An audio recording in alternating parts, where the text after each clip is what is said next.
Hey everyone, welcome back to Blau Dev. Today we're going to be going through a full stack application. Basically what we're going to be working on is we are going to build out a mobile version of a website called Charity Watch. So if you go to charitywatch.org, essentially what they do is they rate different charity organizations. So we'll look at this one for example. Actually that's a terrible example as there isn't any information on that. We'll look at the NAACP Legal Defense and Education Fund. Essentially what we're going to be doing is we are going to be putting all of this information into a mobile application. Currently Charity Watch doesn't have a mobile app. I've actually already pulled down all the data and extracted it, and we're going to be working with AWS on our back end and Flutter on our front end to bring this app to life. So let's get into it.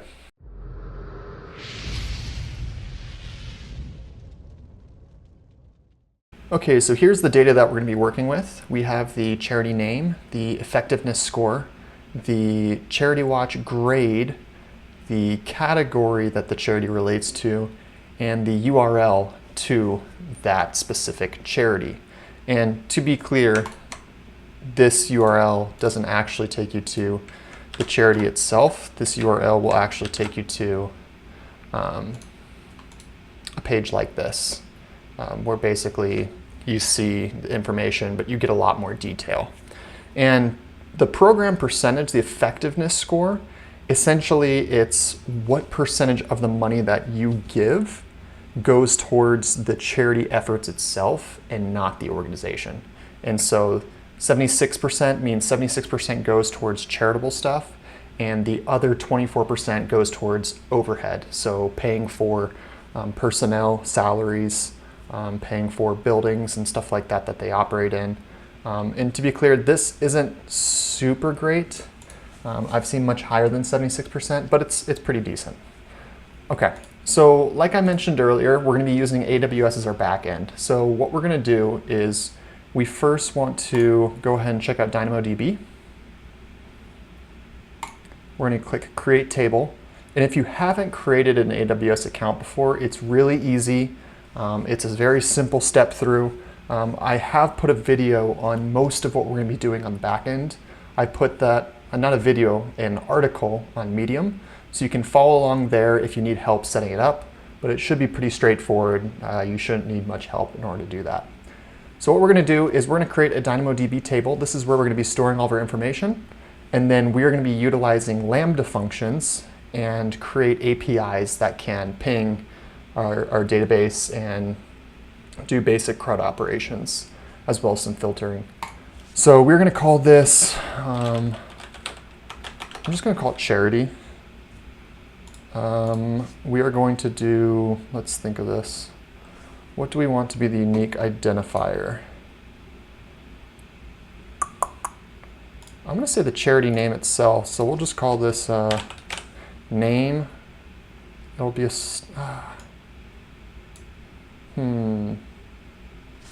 No, we're going to have a UID field, and that's going to be of type string. We don't want a sort key. Go ahead and create that. Okay, table's being created, and you will occasionally see me go off screen and come back on. The reason for that is there's some sensitive information in AWS that I do not want anyone seeing. Otherwise, they may be able to get access into my account. And so if you see me do that, don't be upset. I'll explain what I'm doing. The next thing that you'll want to do is you'll want to go to my security credentials. We're going to get our keys that we're going to need to connect serverless to AWS.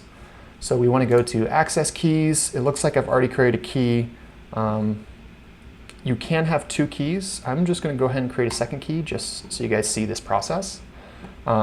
So basically, this is important. I am not going to show you guys this because this is what's going to give a user access to AWS. No need for username, password, all that sort of thing. All you need is these security keys, and you can basically get access into AWS and do whatever you want. So I'm going to do this off screen. I'm going to drag this off screen. Okay. And what we're going to be doing here is we need to first let's think through how we want to do this. I'm going to go to serverless.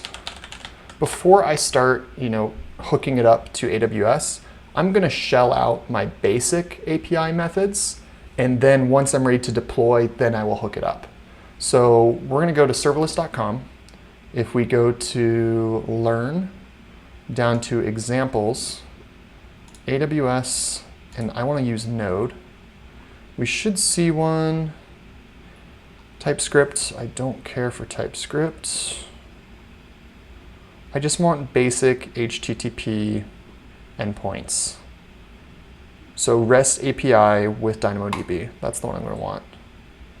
Okay, so we can open up our terminal.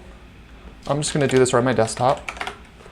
And I already have Serverless installed, so I'm going to go ahead and install this example. Let that run. Have a sip of Sprite. Okay, successfully downloaded. We can open up this folder, and you'll see here we have a serverless file, and we have a Todos folder, to-dos, and we have these 5 different files here, each one representing a different API method. I'm going to open all this up in Atom. Actually, I'm going to use Visual Studio Code for this. VS Code. I'm going to exit out of that. That was from a previous project. I'm going to go to File, Open, Desktop, boom. Okay, bring this onto the screen. And the big thing we care about here, this is our serverless file. And so basically, this is where we define each of our Lambda functions we're going to be using. And essentially, we're going to have an API endpoint for each one of those functions. And so you see here we have functions. Each one of these is going to be a function. And the handler represents the API endpath. So it'll have some address representing your AWS, basically the path to your API. And then it's path to your Lambda function on Amazon. And then the ending is going to tell it, which Lambda function do I want to look at and trigger. And so in this case, for create, it's looking at this file. And they've already got a lot of stuff in here. We're going to clear out a lot of this. But we don't care for some of these. So I don't care for create. We don't want the user to have the ability to create. We're mainly going to be dealing with just simple read, just get everything. We're going to do a get. Let me think. We want to get everything and then probably some filtering, and that's about it.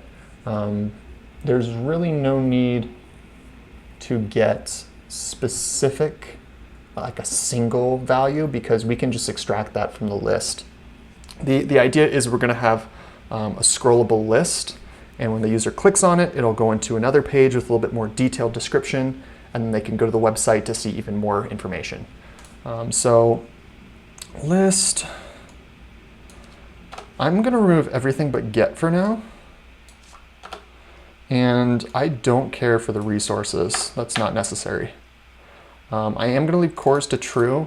Basically, I just want to allow for any and all traffic to be able to access this endpoint if they have the endpoint. So if they know the endpoint, feel free to access it. Path, I don't want to pass an ID. So in correction, earlier I think I mentioned that the handler's the ending of the API endpoint. It's not. It's the path variable. This is the path to the file that we want to look at. So I'll keep it on Todos get. I'm just going to set this up right now. So we have get, and we are going to have a post method called filter by category. I don't really care to filter by anything other than category, at least not in the MVP. Maybe we'll come back and update that later. And path, instead of called charities.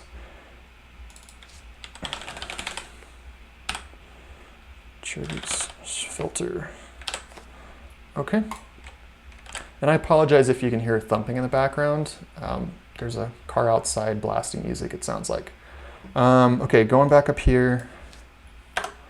Update, scan query, that's fine. Whoa, actually, what was delete? Yeah, I don't care to delete. Okay, and then the last thing we need to do is we need to specify the name of the table, which is charity. Let me confirm that that actually was the name of the table we created and with the correct spelling. It is charity, it's empty, and that's lowercase charity. Okay, where was I? Visual Studio Code. Okay, so I got that, and then this is the bit that I'm going to do off screen, and then I'm not going to come back to this file on camera because I don't really care for you guys to see the ARN. Basically what this is if I go to Overview, if I scroll down at the bottom, there'll be an ARN address, and you're just going to want to copy that and place it right inside of this resource tag here. So I'm going to do that to the side, and I'm going to bring this off camera as well for a second.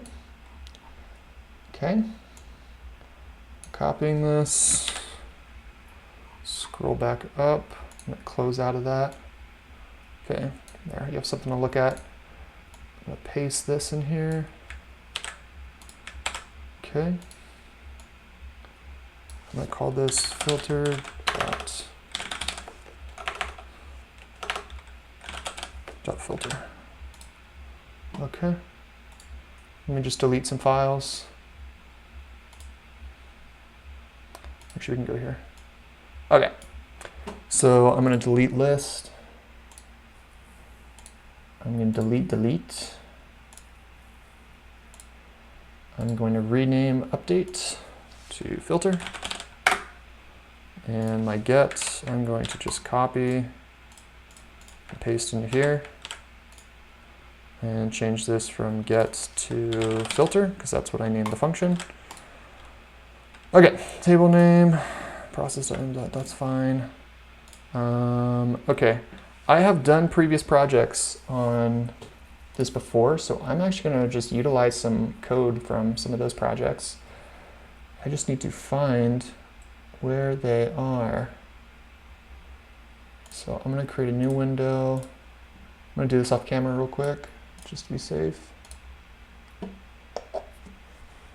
Okay, let's see here. Desktop. Okay.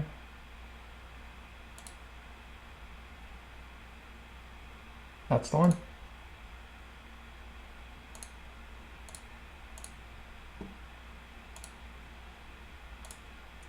So if you don't know this already, I have another application called Gluten-Free Genie.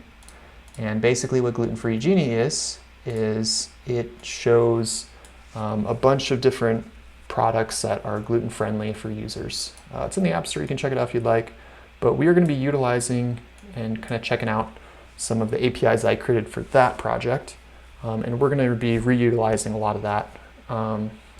Here I had some filter expressions. I don't care to use filter expressions here. They're not necessary.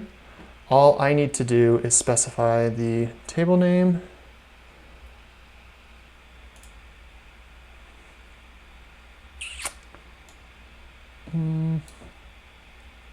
Okay. I am going to use this.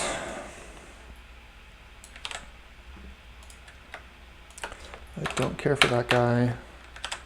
I don't need to pass in a key because I basically just want to get everything. Scan may get mad at me and want me to filter by at least something. If that is the case, then I'll probably just, say where there is data in that row. I'll make up some ridiculous variable, some ridiculous condition if that's the case, but I think it should work okay. So the idea is we have our parameters. So the only parameters we care about is what is the name of the table that we want to basically pull from. And yep. Then we have our DynamoDB.scan method, and we can actually pull up the documentation on this and look at it. Node.js. The nice thing is, and you can see I've I've clicked through so many of these links before, debugging and trying to figure out how to make things work in the past. But I will say, Amazon has some really good documentation. And so whether you're doing this in Node, Python, TypeScript, whatever it is, they've got some really good documentation to help you out and see how to do it. You can see they have JavaScript as well. I'm sure a lot of you are very into JavaScript. Okay, so I'm using scan, query, scan. So you can see here, they kind of outline usage and how to do this. So basically what we're doing is we are, this is catching any errors that are thrown. And if an error is thrown, then we want to basically do a callback and throw the status code error and send it back in the response to the client. That's what the callback is going to do. You'll see down here that we pass a callback of this response. If it's successful and it passes a 200 response and it passes a stringified JSON object of all of the data that it gets. And what we do on scan is basically it's going to iterate through the table, as you can see here in this data.items.forEach, and it's going to append, we're going to push on more data into this results object that we established up here. It's just a simple array. And for each item, we're going to append it. The problem with this is, however, is that it'll only grab, I believe, 50 items at a time. So basically what we have to say is, we have to say, okay, if you've reached the end of the line, if you've reached the end of your 50, and there's still more items, so if we look and there's still another item on the horizon, then go back and keep scanning. And you can see here, we recall the onScan method, which is right here, this function here. And so basically, it's just going to keep on going through until finally the next data is undefined, in which case, if we haven't had an error get caught, then we are going to simply return a success response and return the JSON object of that response. So, okay, so this is good. We might have to do a little bit of debugging once we deploy. But this is good to start, and it should be okay, especially since I've used this on a previous project. I know it works for this project. Granted, there are the filter expressions, but it should work in our case. It should be okay. So this is filter. So I'm going to actually, this is to get everything. So I'm actually going to copy this into our get. Paste. And we are going to modify filter just a little bit to filter by categories. And we'll test all of this in Postman once we get all this deployed.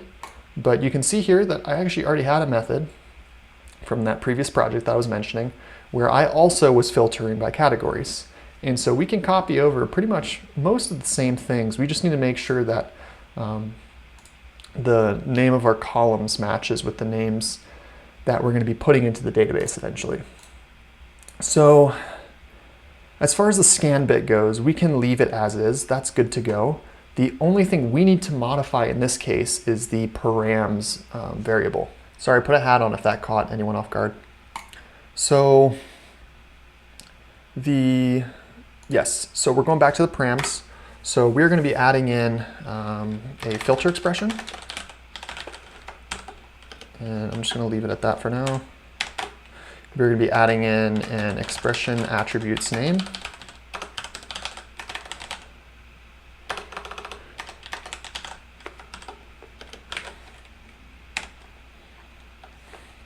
And expression attributes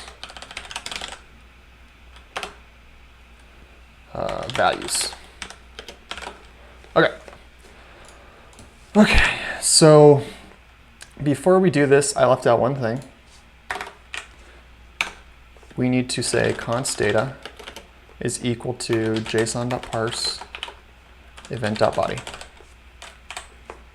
Why is this? So we want to basically pull any variables that the user is passing through their post request, and those will be stored in the variable event.body that's being passed into this function. And so we want to pull that, parse it in JSON, and put in data. And with that, we can actually access those variables within our expression attribute values. So expression attribute values, we are going to say, and we can actually keep this, we'll say cat val for category val, and we'll do data.category, and I'll keep it lowercase. Expression attribute names, we will say hashtag category, and that's going to map to lowercase category. And our filter expression will be category is equal to cat_val. So somewhat self-explanatory, but it is a little strange, the convention with which you need to do filtering. And this is with DynamoDB specifically. So the key thing that the scan is going to be looking at is it's going to be looking for that filter expression, where basically this is where we're saying what is the name of the column and what is the value that we're looking for within that column. And let's pull the results based on that. The weird thing is, though, is that you can't just say category equals data.category. It doesn't work like that. You have to map each of your expression attribute names to the columns, and you have to map each of your expression attribute values to the value you want to query by. It's a little strange, I know. If you want more explanation on why this is, you can check out the documentation. Personally, I'm not 100% sure why, so I'm not going to speculate or lead you guys astray on what the reasoning for that is. But you do need to do it this way if you want to do filtering with DynamoDB. Okay. So now that that's done, basically it's a post request. So the user is going to be able to send items in that body. And similar to the other, if it's successful, we're just sending back the results of all of the items in the list. So this should be all we need to do for the AWS setup for our APIs. The only thing left to do is to deploy through serverless, and then we are going to do some testing and make sure it works properly. There is going to be a small step in between that, however, where we need to upload the data into Dynamo. So I'm going to go over here off screen, and I'm going to, okay, so over here off screen, I am going to do the following. So I'm going to say AWS configure. Okay, so here's how this works with serverless. First of all, if you haven't already,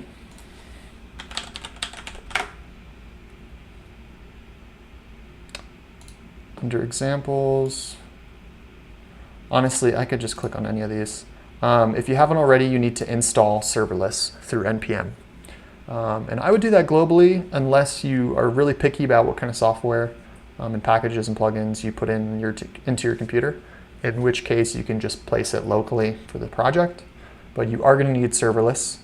Once you have serverless installed, and what you're going to want to do is you're going to want to open up that file that I showed you earlier, the credentials file. And inside the credentials file, it will have your access key information. Now, you can see my access key. That's half the puzzle. I'm probably going to delete those and then make new ones after this video just to be safe. But inside of that file, you're going to have two items: AWS access key ID and AWS secret key. And so when you do AWS configure, you're basically saying, okay, give me your access key ID and your secret key so that I know which account I want to connect to on AWS. And so what you want to do is you want to go in and you're going to copy. So let me see if I caught that whole thing. There we go. Copy that. So you probably just saw a quick skip because I didn't want you guys to see what my information was. So I am now connected to the proper AWS account. And now all I want to do is I want to cd into my project, so AWS. And then I'm going to run an SLS deploy for serverless deploy. I'm going to wait for that to spin up. If I have issues, I'm going to guess it's going to be from this file right here. That'd be my guess. We're going to run through an example though. Make sure it's working on Postman. I will show you guys CloudWatch and how to identify bugs and issues with your APIs and how to get detailed messages on what's going wrong.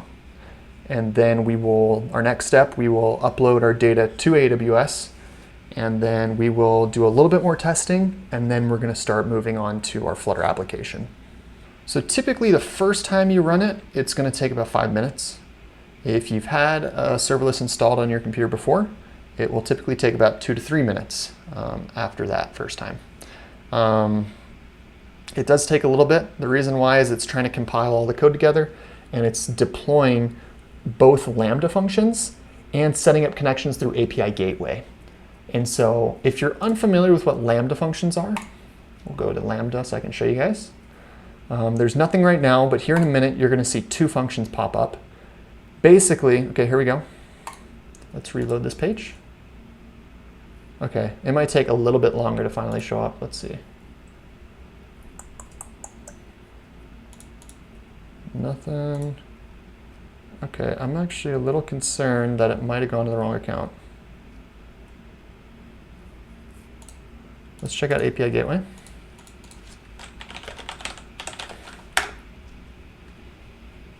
I might have to redeploy. It might have gone to the wrong account.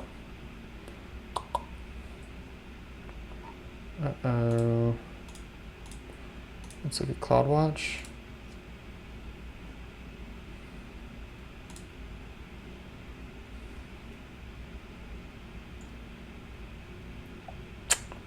Nothing.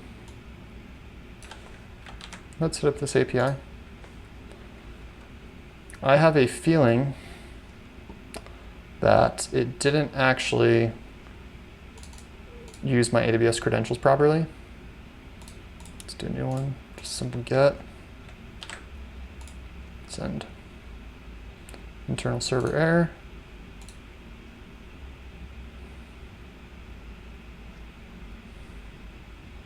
Yep. It didn't use the proper account. So I'm actually going to have to do the whole AWS configure thing all over again, and I'm going to have to redeploy.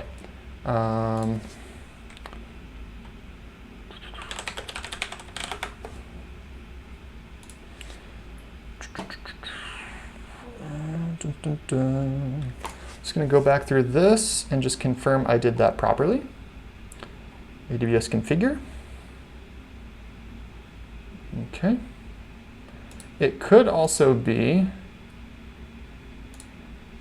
it might have defaulted to US East. I'm going to look off camera real quick. Let's see. Yep, it defaulted to US East. That is probably my issue. Yep, here we go. Okay, so I was looking at US East Ohio, which is US East 2, and it was actually getting sent, I set the default region to US East 1. And so that was my bad. That is another thing you can look into if you have a similar mistake. That could be the culprit, is the region that you're looking at on AWS. So you'll see here we're in CloudWatch. It's got all the different methods that I've got available. I'm actually really worried that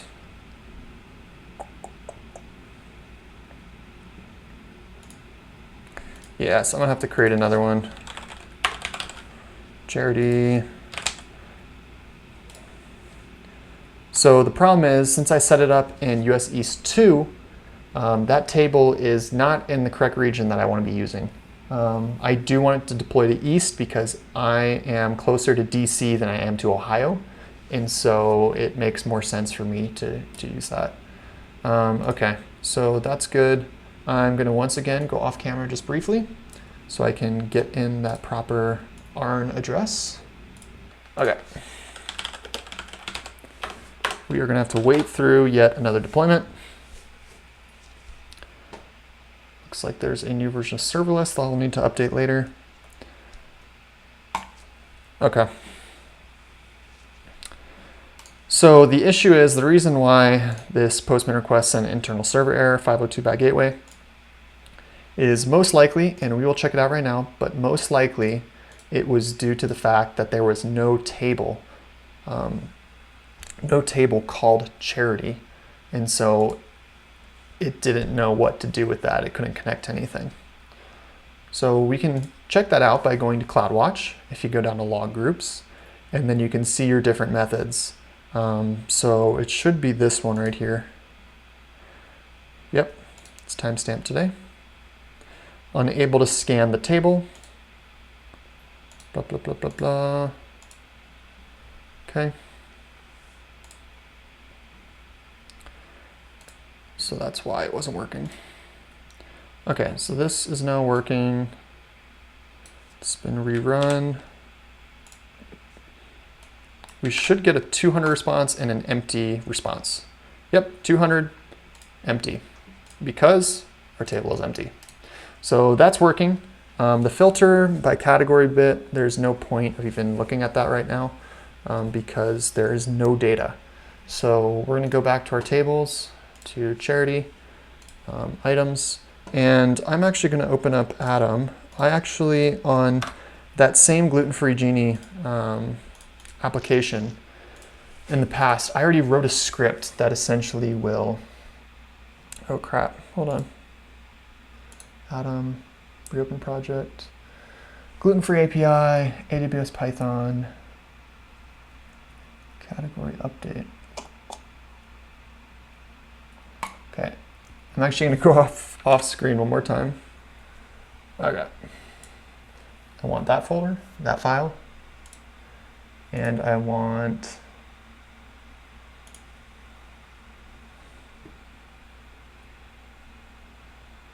index. Okay.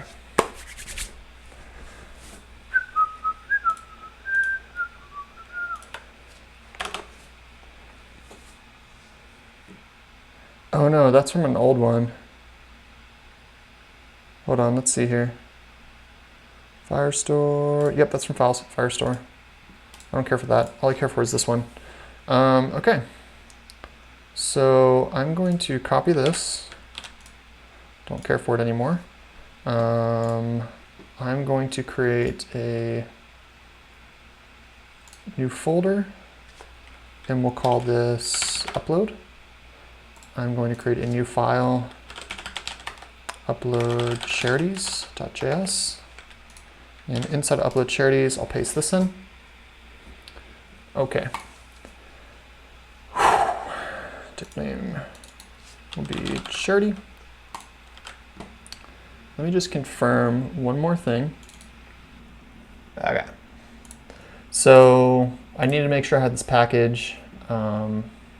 I don't care for all these. I'll go through and clean it out later. But the idea is that I want to make sure that upload charities. Got an itch. Okay.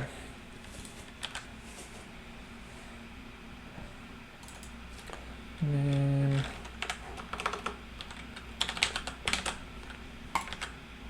Okay. I've got the node modules I need to make this run. Okay, so we're doing something similar here.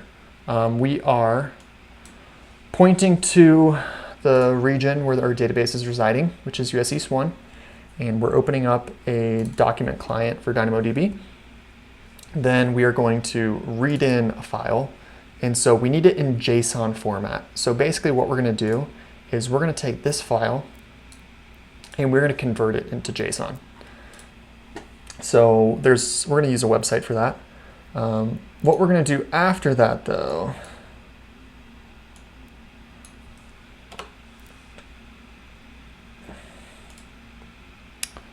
Yeah, we can just, I think that's kind of stupid, but for our purposes, it's fine. I really could care less about that. For the UID, all it needs to do is be a unique identifier, and we're only going to read in the items once because I pulled down all of the charities that Charity Watch has. And so there's not going to be a need to ever add in anything else. And so it's okay just being a numerical incrementation of the previous values. For table name, we want to set to charity. For items, this is where we're going to set the column names. We're going to set the value for each item. So essentially, for each item that we find in our JSON object, we are going to do a DynamoDB put statement to insert it into our database. It's a pretty crude way to do this, but it's very effective, and so we're just going to go with it. So we're going to have the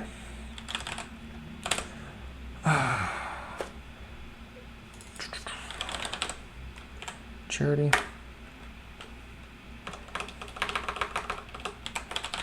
I'm going to need to call each one of these the same wording as these columns are. So call charity, effectiveness,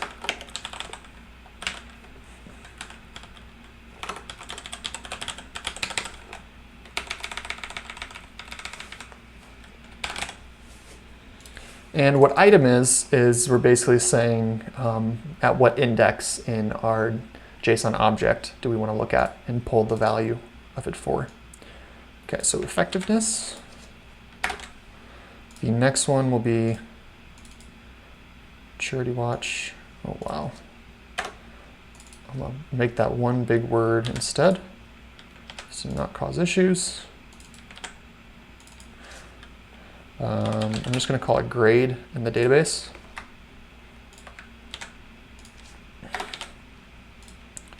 Category and URL.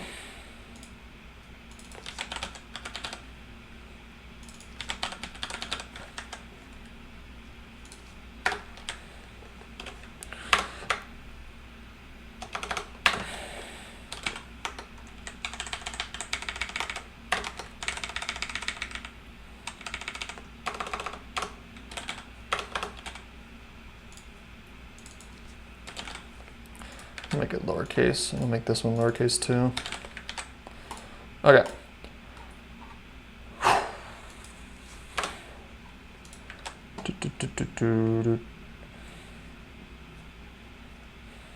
Okay.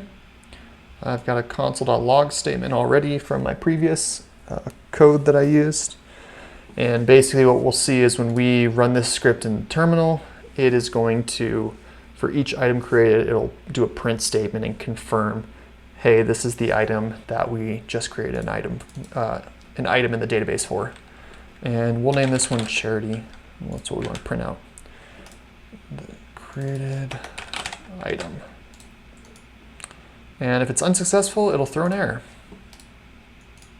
Okay, so we're looking good.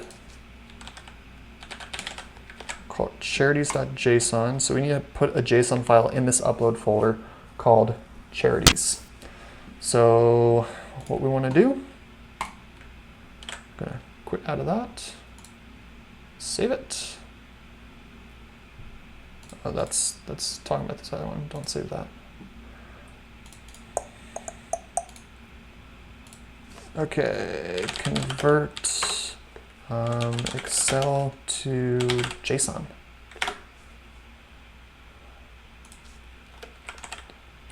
One line.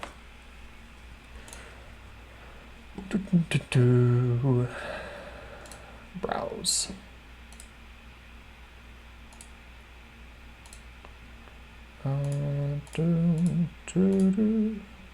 Okay. Awesome. This is what we wanted. Looks good.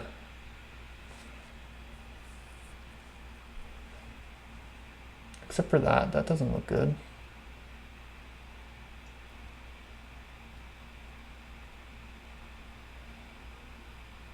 It's fine.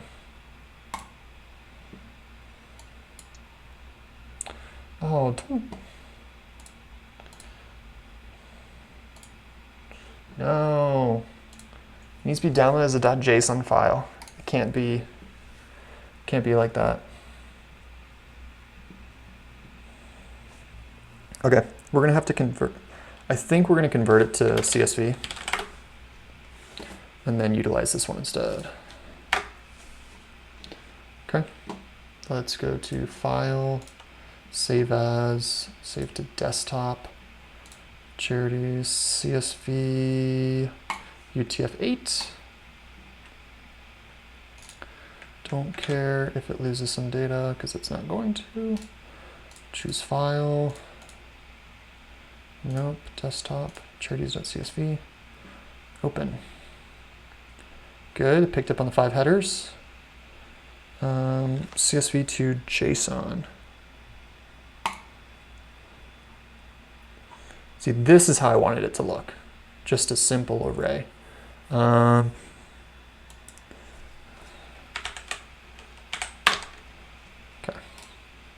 There we go. And delete this guy because he's pointless now. Okay. Hide that. Charities.json. Boom. Loving it. Okay. So now we can cd into our upload folder.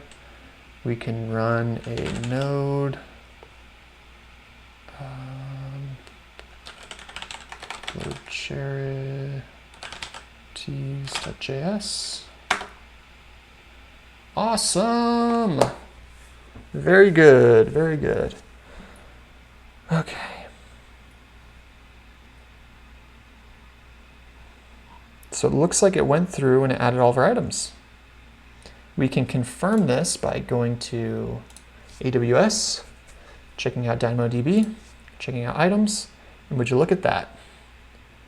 UID, category, charity name, effectiveness, grade, URL. So our data is in DynamoDB now. That took a little longer than I was hoping, but it's all good to go now. The next step is doing a little bit of testing to make sure our endpoints are working as we expect them to, and then we can move on to the Flutter application aspect. So we have almost completed the entire back end of the application that we're going to be utilizing. So I'm going to quit out that. I'm actually just going to run another serverless deploy. Actually, hold on.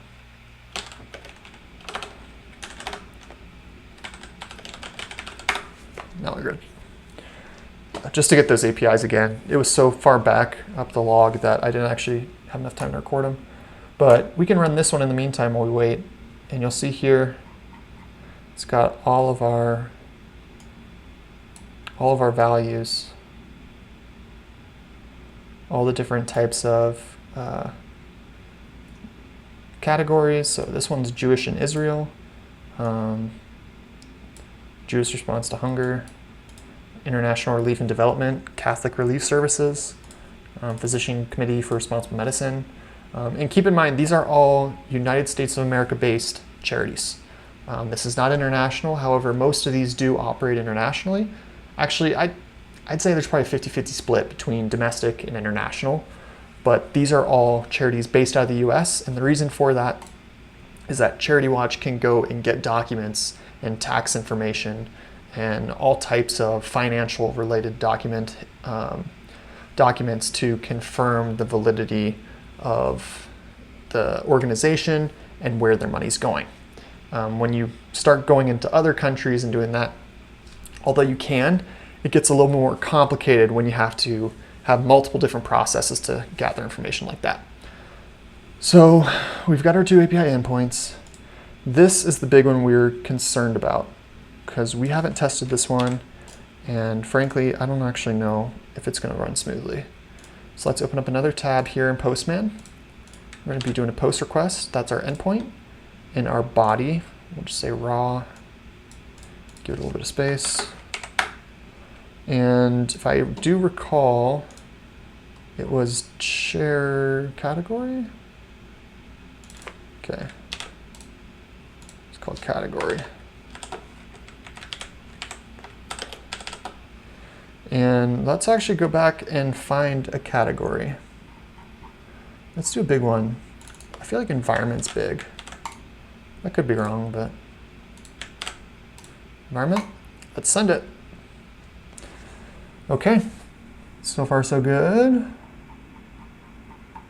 Awesome. So everything is environment related. So in our mobile application, we're going to need to create a map that can very cleanly and easily map the category to, actually, no, it shouldn't be much of an issue. Yeah, we should be good. But we're going to have some filtering options, maybe a filter button in our app that is going to allow users to filter their feed to specific categories. Maybe we'll implement a search feature as well. If we do that, then we might need to add another endpoint. So maybe we'll put that towards the end. So we'll set up an MVP first, and then we'll add in a search feature towards the end and come back to the APIs if needed. But as far as the APIs go, I'm going to quit out all this because we are actually good to go. Okay, so let's open up VS Code. We're going to dive into the Flutter aspect of the app now. New window, open up the terminal, new Flutter project, and this will be called Charity Watch.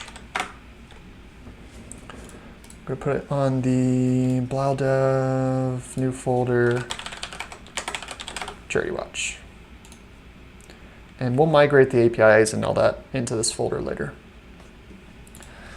We'll let Visual Studio Code do its thing.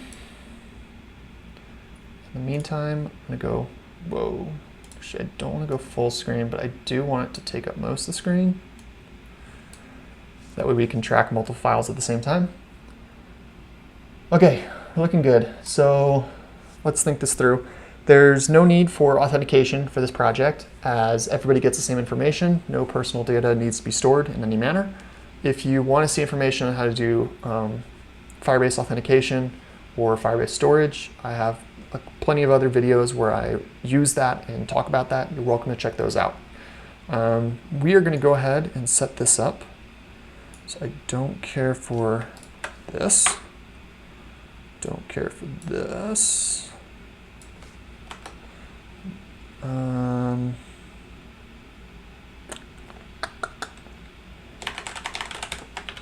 main menu.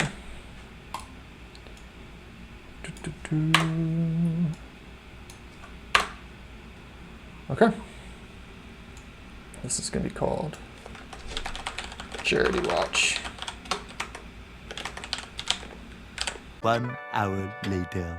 Okay, I'm back. So we want to do a couple things here. We're going to have a main menu, the Dart, except let me make sure I use proper convention. Okay. We will have a, we'll call it charity.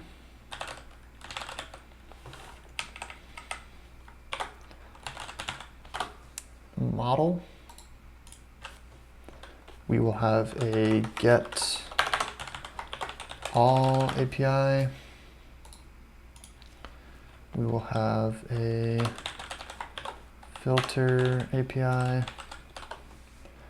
And while we're doing this, I'm just going to separate them into folders. Move, get all API, move, oh crap. Model, view. So I'm separating by function. It's always good to try to arrange and put place. It's always good to arrange and put files in folders to clean up the organization and architecture of your application. In my case, I typically like to keep them separated by function. I know a lot of people like to separate by feature. To each their own, whatever works best for you. For me, it's easiest to find things if they're separated by functionality. But I know a lot of people who prefer when it's separated by feature. So here's what we have going on. If you're unfamiliar with Flutter, haven't worked with it before, or you have, but not a ton. I'm gonna bring this like right here.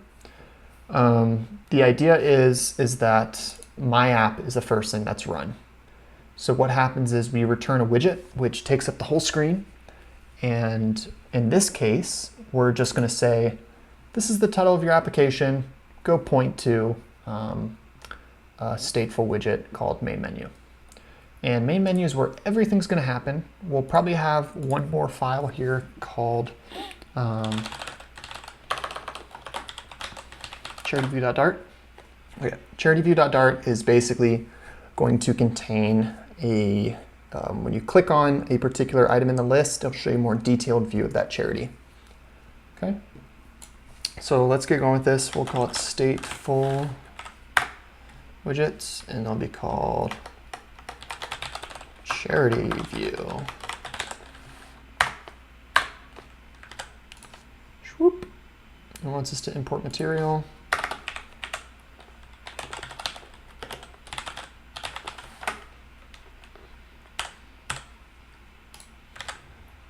Okay.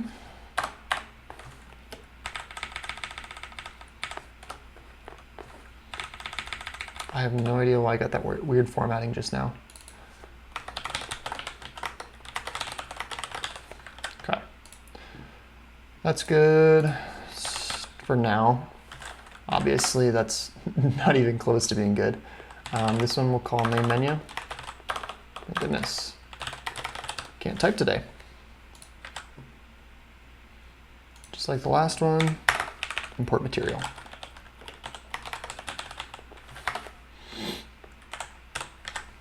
Okay. Back to our main. Hover over quick fix. Boom. Okay, and if you're not aware, I have a lot of different packages and plugins. The big one that's really awesome, make sure you have Dart installed, make sure you have Flutter installed. But the big one that's super helpful after that is the awesome Flutter snippets. That basically allows me to just do something like, right, I can do stateful, and it'll just auto-generate full classes and objects and widgets for me. There's no need for me to have to go and copy and paste in different types of widgets. It's not necessary. Okay. In this case, we're going to return a scaffold.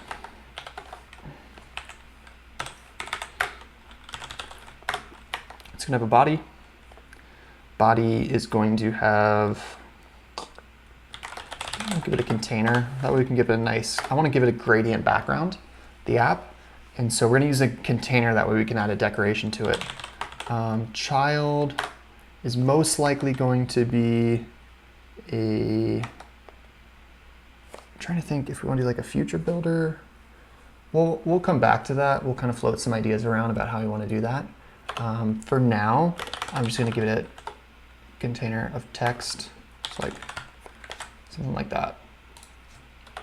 We want to make sure the width and height are equal to the size of the screen. Okay. Copy, paste.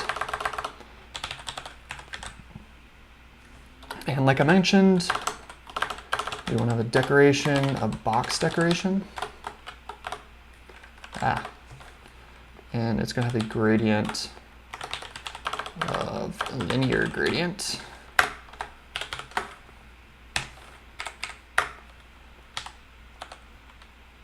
Starts linear grade. I forget what that is. We're going to open up Google. Hold on, let me just make sure. There we go. Flutter linear gradient.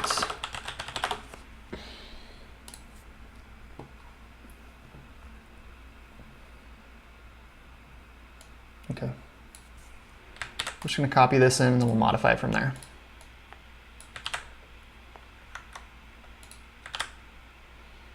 Okay, I want to get rid of this.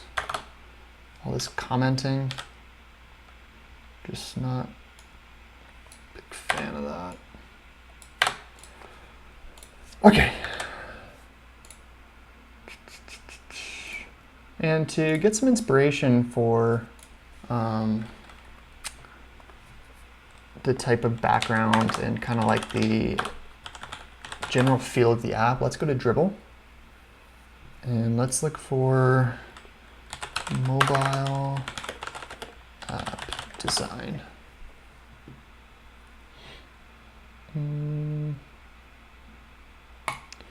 Go to branding maybe.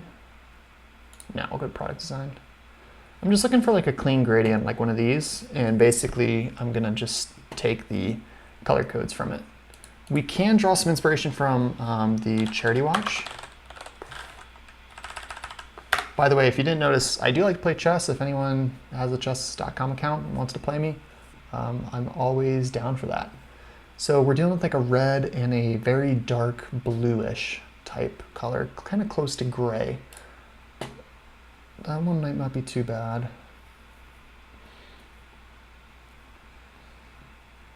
This one's kind of sleek, although I don't think that's, if it is, no, that's a gradient. It's very subtle.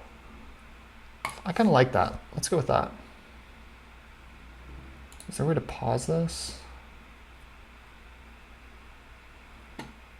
We'll just have to take it a little bit at a time. So I have this color picker, and essentially I can do, oh, it won't let me do it. Not on that one since it's this weird GIF. Let's see here. And honestly, when I'm building apps, I'd say half of my time is spent looking through designs and trying to figure out, you know, how do I want to present my app.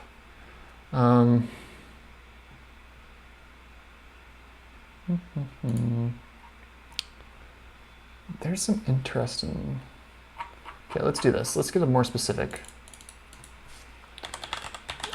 gradient. Here we go. Product design. Actually, what are we doing? Let's not do dribble. Let's do just gradient.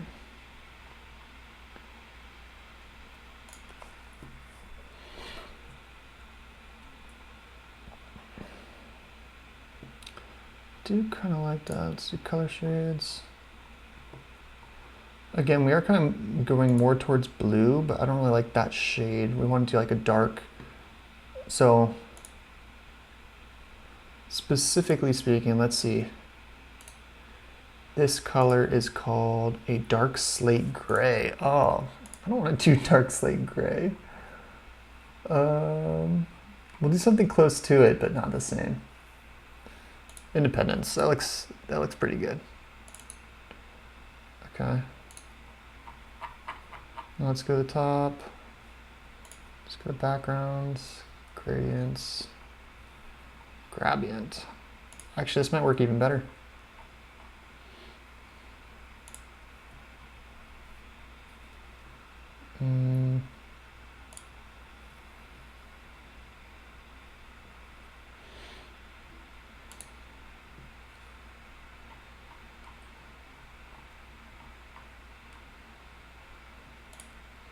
Okay, I actually like this one. Is there a way to get the...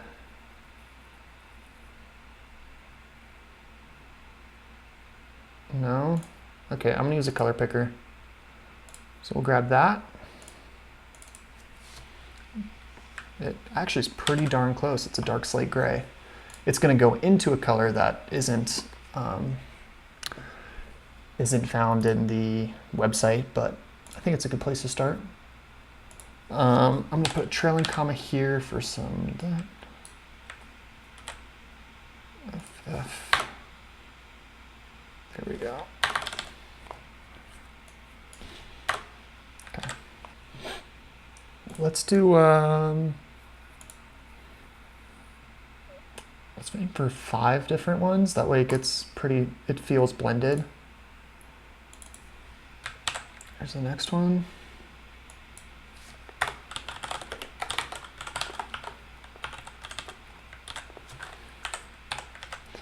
And to do a custom color, you do color, and then OXFF, and then your hexadecimal code.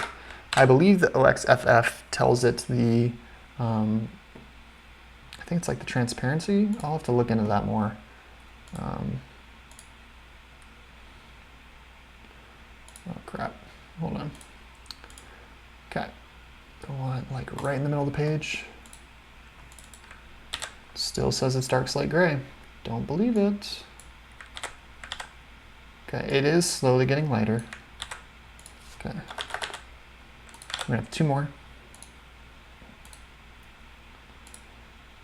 Do one right here. Ah, we're on dark slate blue now. Maybe it was always dark slate blue. Maybe I was just reading that wrong. Okay, last one. Do fairly light.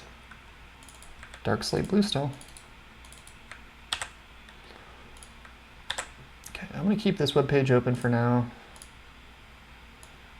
Probably draw some inspiration from it. Okay. Tilt mode. Tilt mode repeated, alignment top left. Yeah.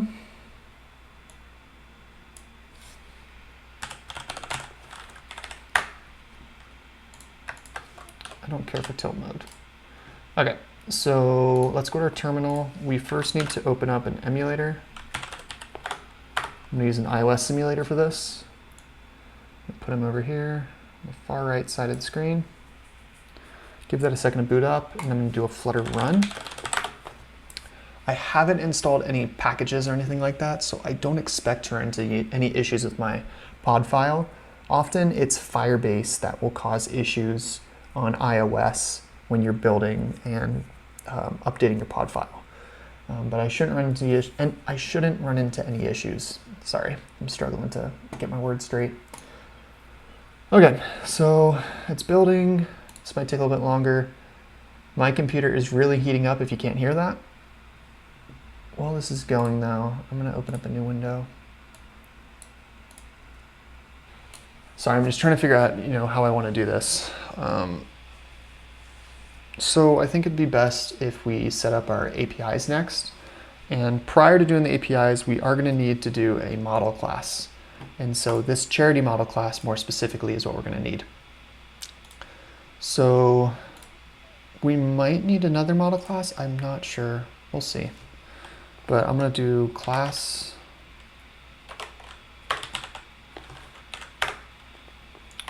This would be called charity. And charity is gonna have a final string UID. Final string charity.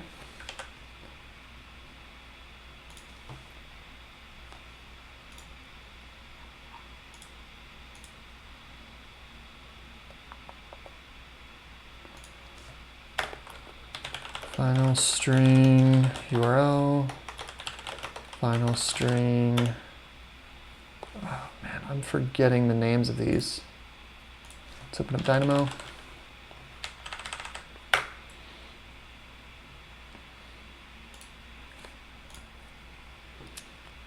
Charity, URL, effectiveness, grade, and category. Effectiveness, grade, category. Okay. Got those variables. Next we need our constructor.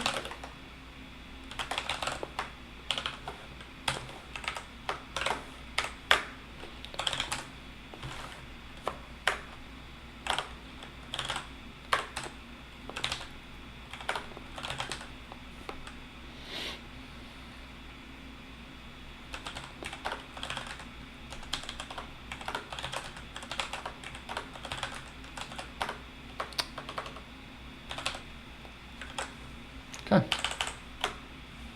I'm going to put a comma here for formatting's sake. And then the last thing we need is factory charity.from JSON.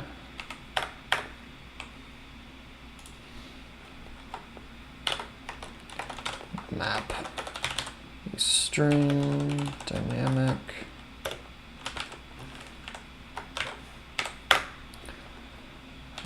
return charity.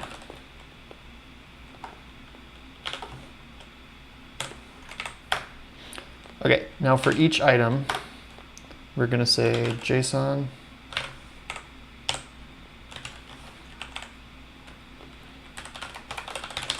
and then explicitly make sure that it is in a string format.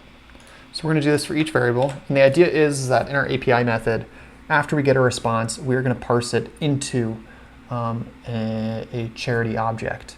And we are going to basically create a list of charity objects, and we are going to return that after we get a response and send that back to the instantiation of that API method.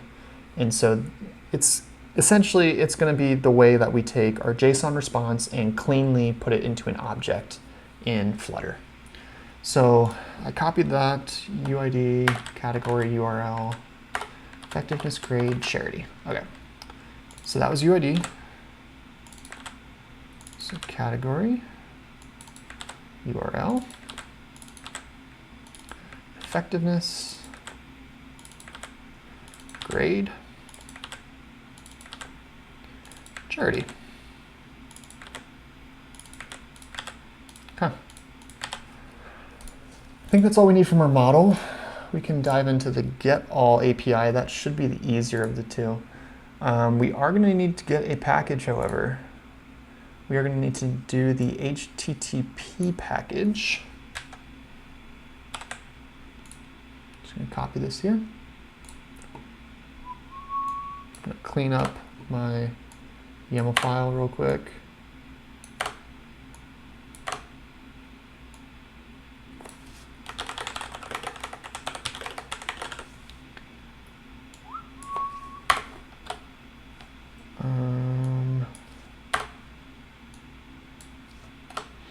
Okay. That's all cleaned up. Much easier to read. Okay. So we're running a pub get already. Get all API. Okay, so this is the next bit. So we need to import a couple libraries. We need to import convert. We need to import HTTP.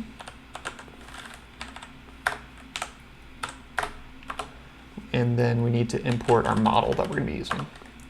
So package, oh gosh.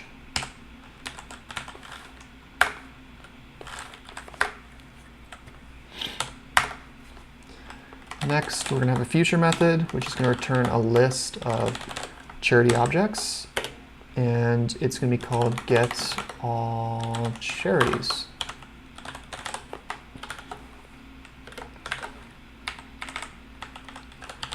Since it is a future method, it needs to be asynchronous. Sorry about this, just fix my hat. Okay, so it's asynchronous. Inside of our method, we have our URL. We're going to pass that URL into a post request. Actually, not post. This is a get.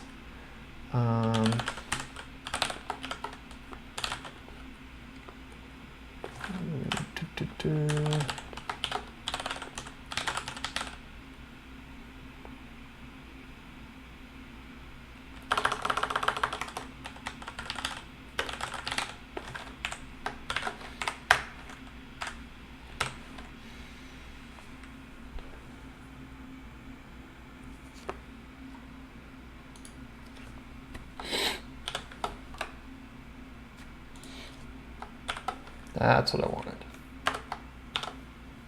There we go. Okay, so I forgot to do one more thing. Okay, so I'm casting it as HTTP. There we go. So what this will do, I need to input the URL. Let's go to Postman to see what that URL was for our get request. Is this one? Okay.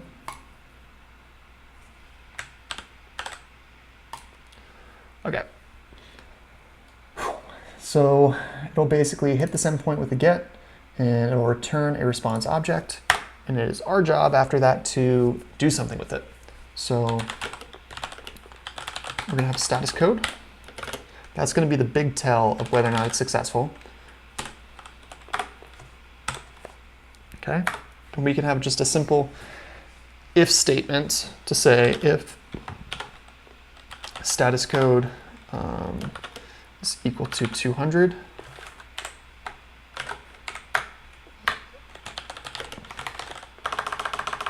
I'm sure I'm not going to do anything there.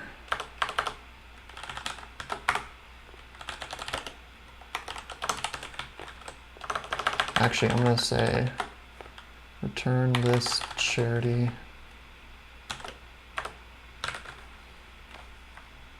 No, I'm going to return null. Yeah, if it's bad, I just want to return null. Okay, inside of this, I'm going to say final temp is equal to response.body. And then we're going to say, actually, no, we need to JSON.decode response.body. That's it. And then we want to say set up our list objects.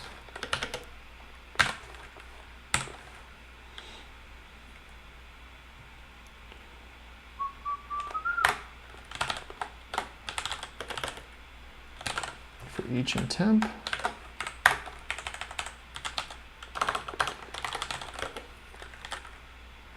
Oh, actually, I don't want to say each. Okay, yeah, we do var each. Because we haven't yet cast it into a class. I want to say product. No, I'm sorry, charity. Sorry, I'm using a previous API method as a point of reference.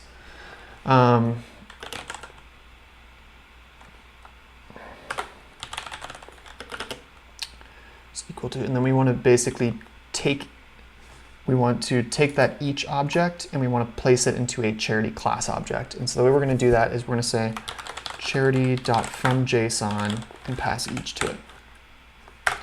Then we want to say list.add temp charity. I think that should be it. Once we've gone through everything, return list. Okay, I'm going to copy this, go to our filter API, do something similar, except this will be called filter charities, and it's going to take in a category. Okay, and let's get the endpoint for that one. Should be the same, just with filter added on the end. Okay, and instead of a GET request, we're doing a POST. And we are also going to need to pass in a body. And so it's going to look something like this.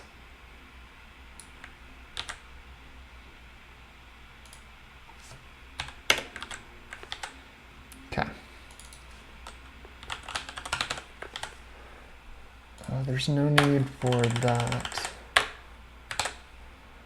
Okay. So we're basically creating a literal string where we pass in lowercase category, and then the category that the user sends to the filter charities method. And it should work the same way. We essentially create an object for each value found in that response, and then we add it to the list and return that list. If it gets something that's unsuccessful, not a 200 response, then we return null. Okay. So our API should be good to go. We can come back to our main menu now. We've got our gradient. For now, I'm trying to think here. Let's do a column widget. That way, when we want to add a search bar later, if we do that still, it'll just make it easier. Okay, so we're going to have a list view. But before we do anything with the list view, we need to do an on init. Okay. So we're going to have list charity, call it charity list. That's going to be equal to nothing. I'm gonna make sure we have charity imported. Okay.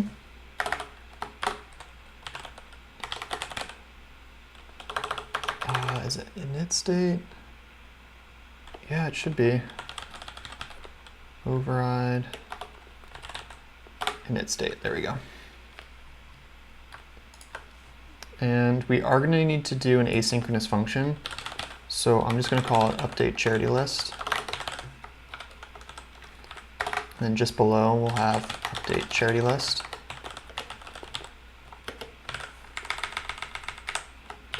Boom. There we go. And update charity list is going to have an await method. Actually, we're going to say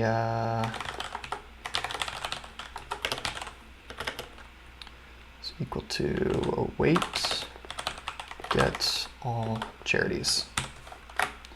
Then we're going to have a set state where we are going to say charity list is equal to temp. Okay. Let's see here. Okay, I think that's all I want there. Let's move into our list view and see if we can't get this data displaying. And then we can kind of go from there at that point. So we're going to do a list view builder. Okay, list view builder.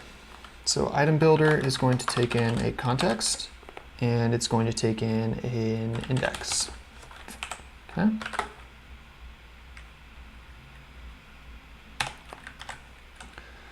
Before that, however, we need to say, let's see here, controller.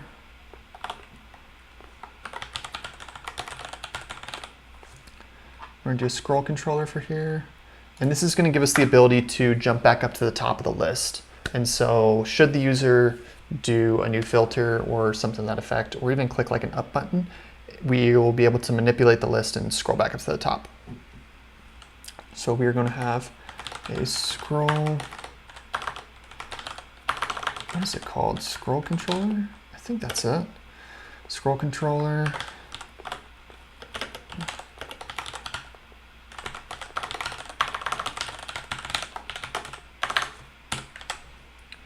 Okay. Okay, it's our scroll controller. Item count, and that's going to be equal to our charity list dot length. And now we can go to our item builder. Return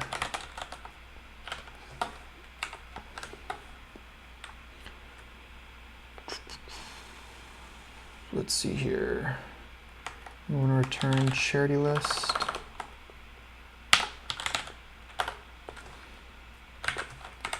At index. I'm going to need brackets around this actually. Charity list at index dot charity. We will make this cleaner and a lot nicer. For now, all I care about though is that it is going to return just a title for each charity. We'll get into more detailed view of that later. Okay, I think that's all I want to do for now. Let's give this thing a hot restart. Let it rebuild that thing. Okay, let's see what it's upset about. Unbound height. Yep, I could have seen that coming. We're going to put this inside of an expanded widget.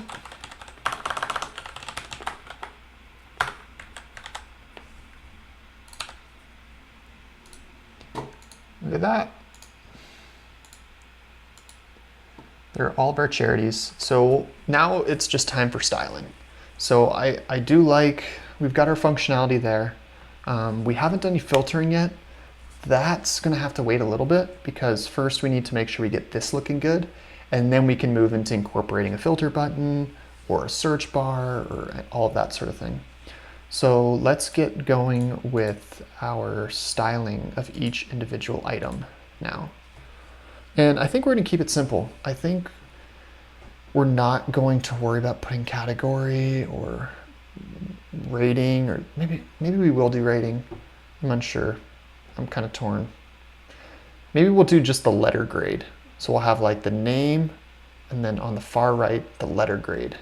And then they can click on it to see the rest of the information. So first, let's do this. So we're going to say return, we'll call it charity row. Sounds weird, but we're going to pass the charity list and index.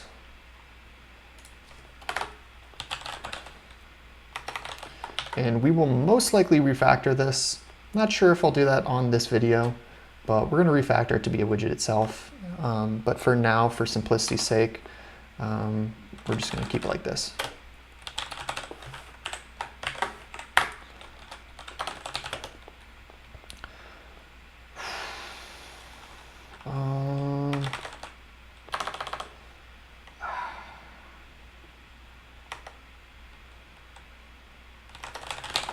I want to do container.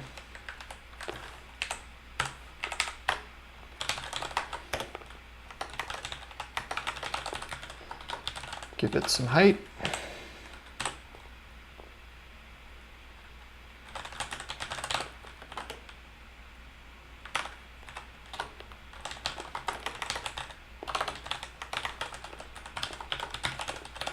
And the reason I use media query is that way, no matter what kind of device is being used, I will get a, I'll get a relative sizing that adjusts based on the screen size.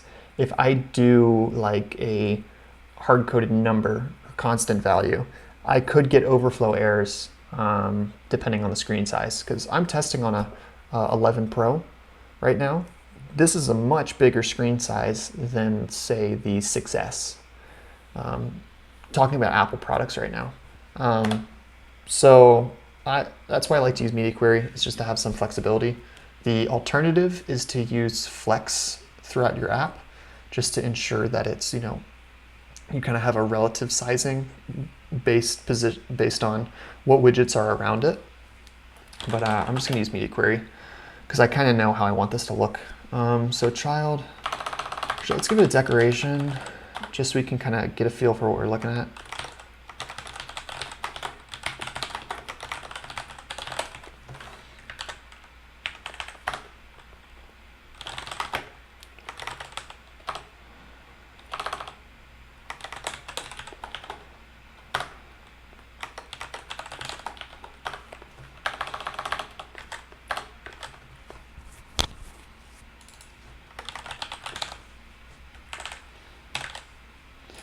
Okay, and the reason for doing this, goodness gracious, I can't type. Axis alignment. The main reason I want to do a column inside of this is because I want to give it a little bit of padding, and this is just an easy way where I can do a column and say, make sure you put your item below. So it should work well. Let's see what we got here.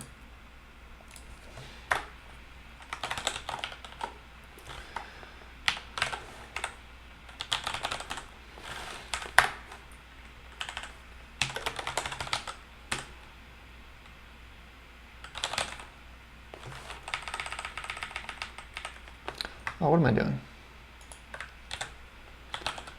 Style, text style. There we go.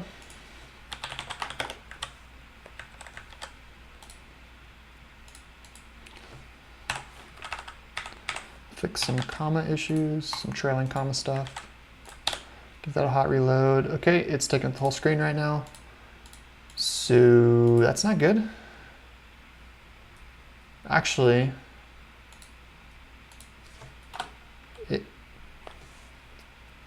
I bet you I changed that to black. Yep, so that's actually pretty good. But I want the background to be visible, so I'm thinking I want to have some rounded corners around the container. I want to, actually, I am concerned about this. The width should only take up 1.2. It's taking up the full width currently. We'll mess around with that. Let's do something here. Let's do height is equal to media query dot context dot size dot height by 2. Ooh.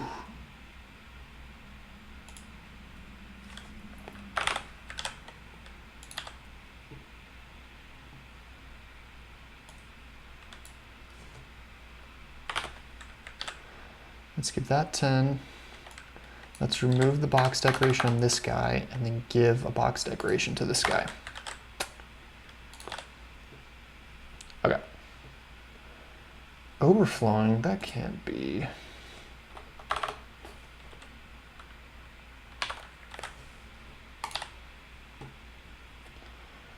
Okay.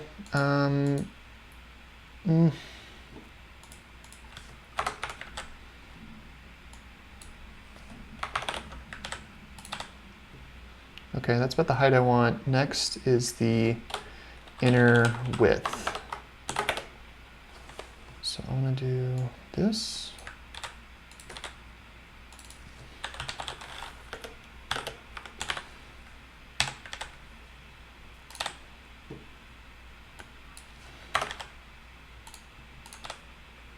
Yeah, that should play a role. Okay. Looking good. I'm gonna have a row. So instead of a text here, I'm gonna do a row with children, and that'll be one of the children.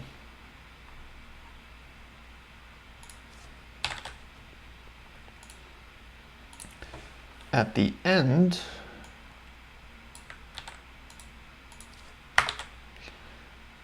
charity dot grade.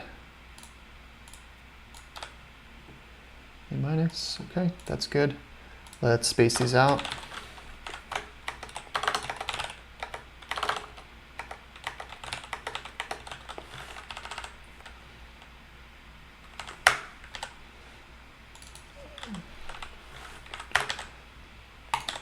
Space between puts on the edges.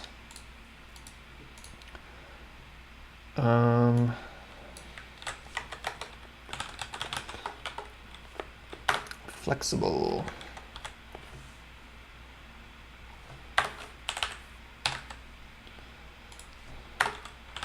Give this one a flex of 10. Give the second one grade. Give it a flex of 4. On this one, we want to say overflow, text overflow, dot ellipsis. So color, black, size, 15. On this one, we want the size to be 20. And the weight, no, not that. There we go, font weight. The weight, that bold. Okay, and the only thing left now is some padding. And I think I will actually give this guy 12, this guy 2. Okay. And we'll have to look into some fonts as well. And maybe we'll add in some sliding options. No, I think that's too much. I don't even know what we would incorporate in that. Okay, so I want these to be on the far right side. I want these to be on the far left side. All I need to do is do some padding around that row. So I'll take my row and I'll do padding.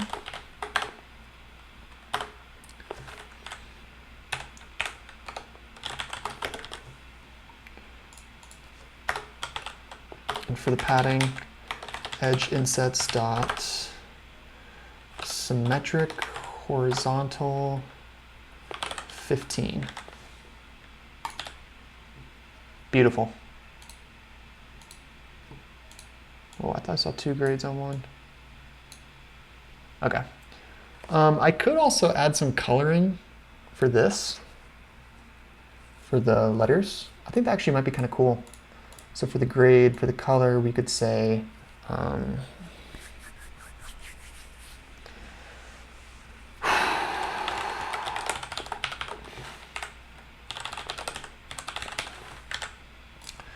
let's say grade color.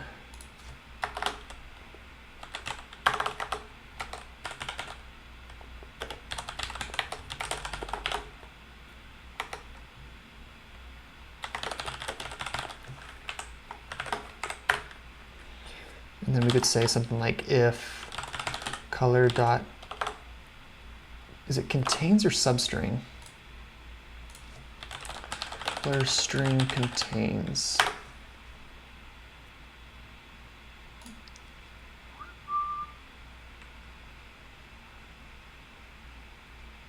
Yeah. Yeah. Color dot contains an A.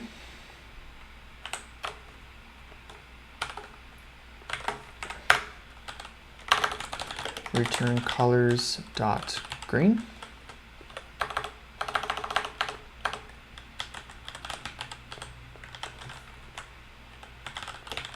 Else if color dot contains B.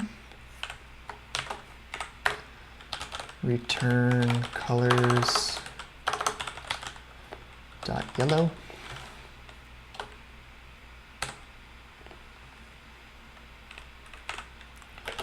Else return colors dot red. So what this will do is basically, depending on the grade they get, we will set the color of the grade to different colors. Oh, that's hard to read. So you can see the B. I wonder if there's any C's in here.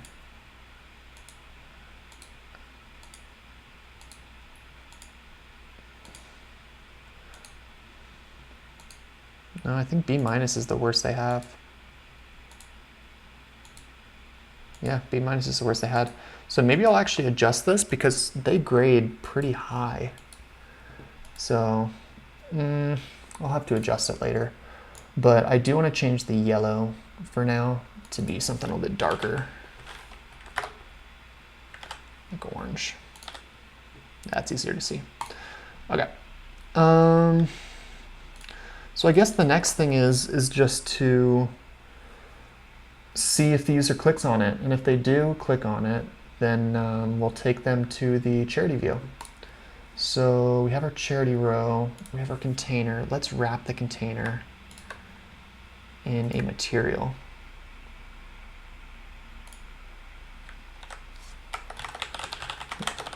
I'm sorry, material button is what I wanted to do.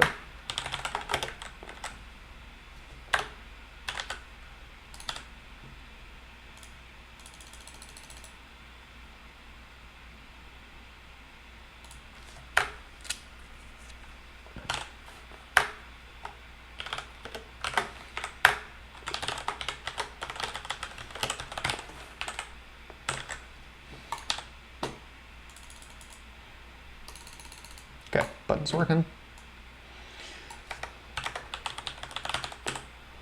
Navigator dot push name context material route, material page route, builder charity view.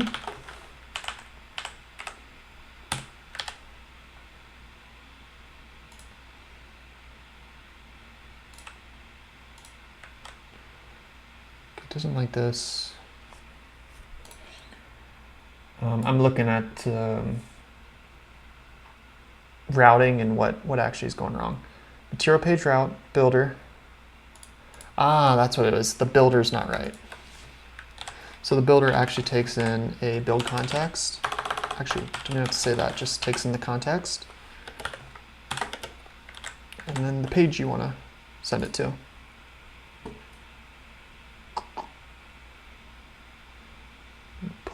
context, material page route builder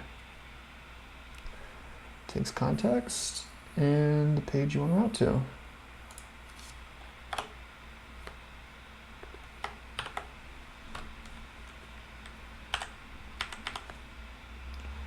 So that belongs to that. Okay, I'm not seeing what's wrong here.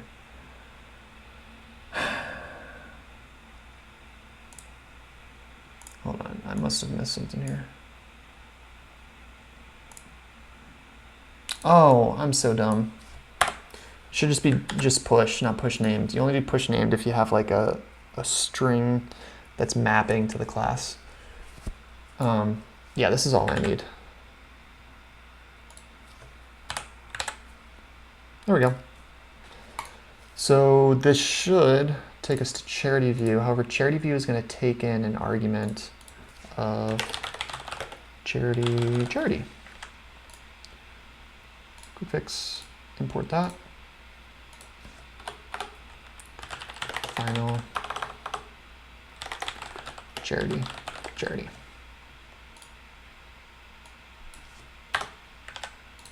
we go. And it is going to pass charity on to this guy. He's going to have a charity, and is going to have a builder of this dot charity. Beautiful. Okay, charity view takes in charity.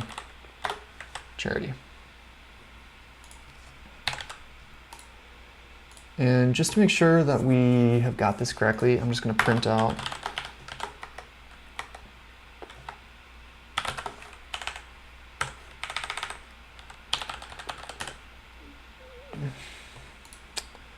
oh crap, that's not the place to do it.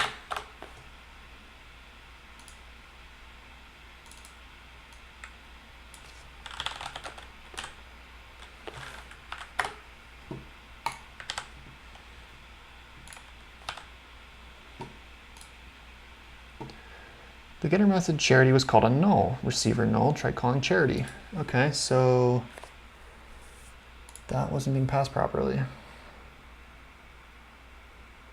That'd be my guess. Sorry, I'm looking off screen as well right now. I'm trying to identify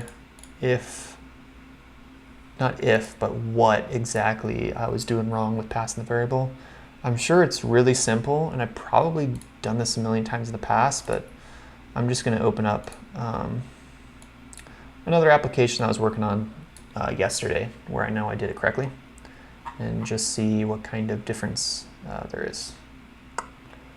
Okay, so let's search in there.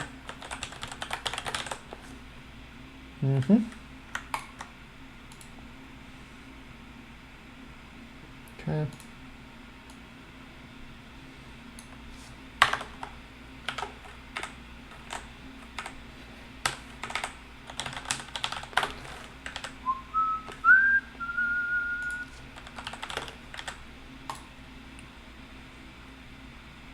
I think that's it.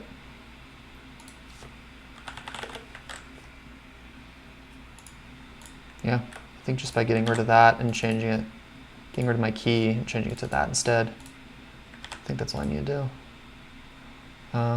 But instead of doing, I'm going to remove that though.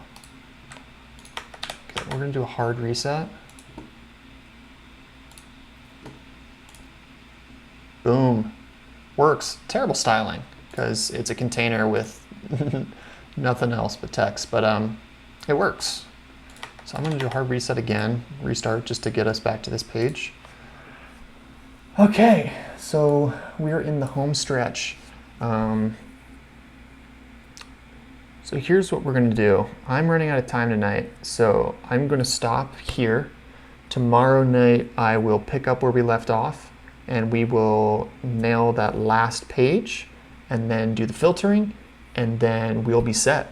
So enjoy this little GIF in the meantime, and we'll dive right back in tomorrow night. 1 hour later. Okay, so continuing on with where we just left off, we are going to be building out this page. And so the first thing that we're going to do is we're going to give this container a full screen width and height. That way we can get rid of this background. And then we'll do some styling to the text, and we will kind of go from there. We're going to somewhat be winging this.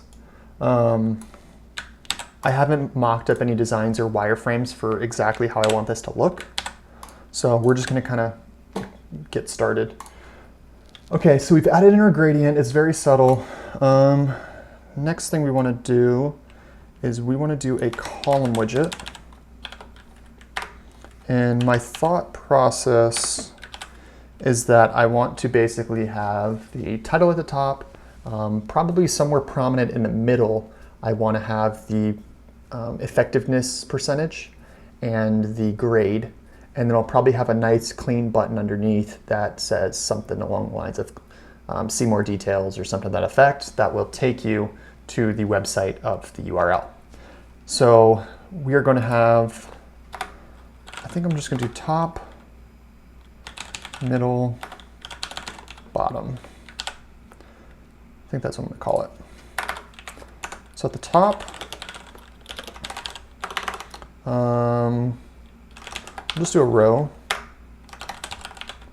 and we'll say charity dot charity, which is the name.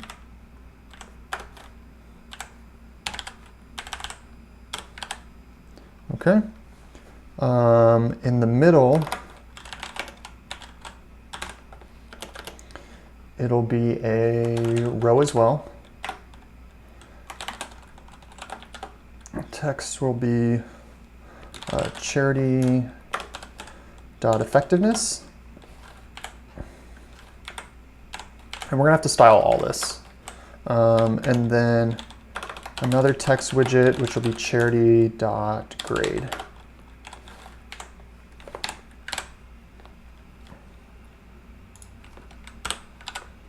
Okay. Oh, we still have to implement bottom.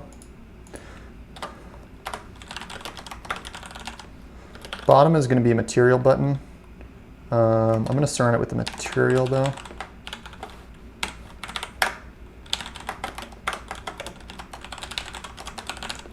The reason for that is I want to give it some rounded edges and whatnot, so it's just simpler this way.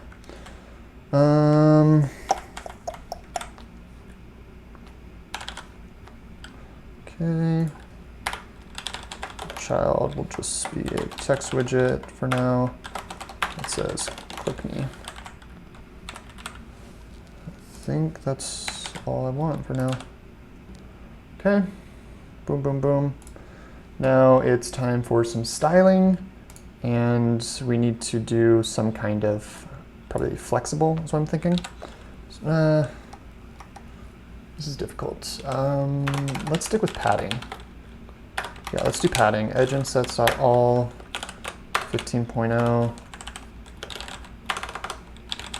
Child is top. I'll do the same thing for middle and bottom. We'll just start here for now.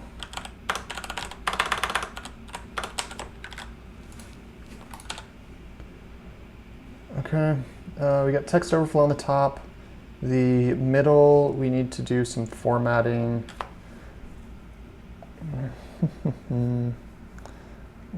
Let's see here. Overflow. I got that. Okay, let's address the overflow first. So, excuse me. So up at the top, we're going to modify the style, the text widget to be text style.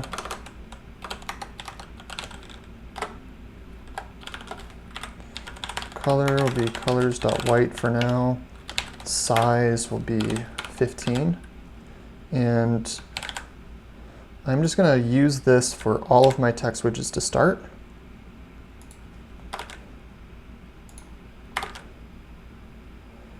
I really am just trying to get rid of the overflows. Okay, for the button, it's going to need to be different though. Okay.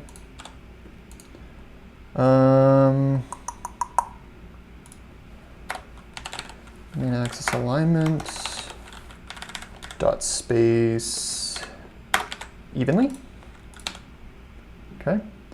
Same thing up at the top. I think I just want it to be centered because it's just that one item. Okay.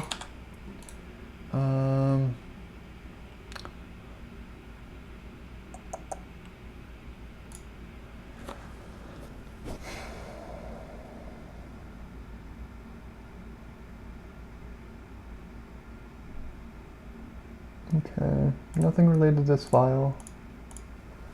I'm going to do a hard restart here. Okay, so in our big column widget down below, we're going to do a main axis, nope, not what I wanted. Main axis alignment.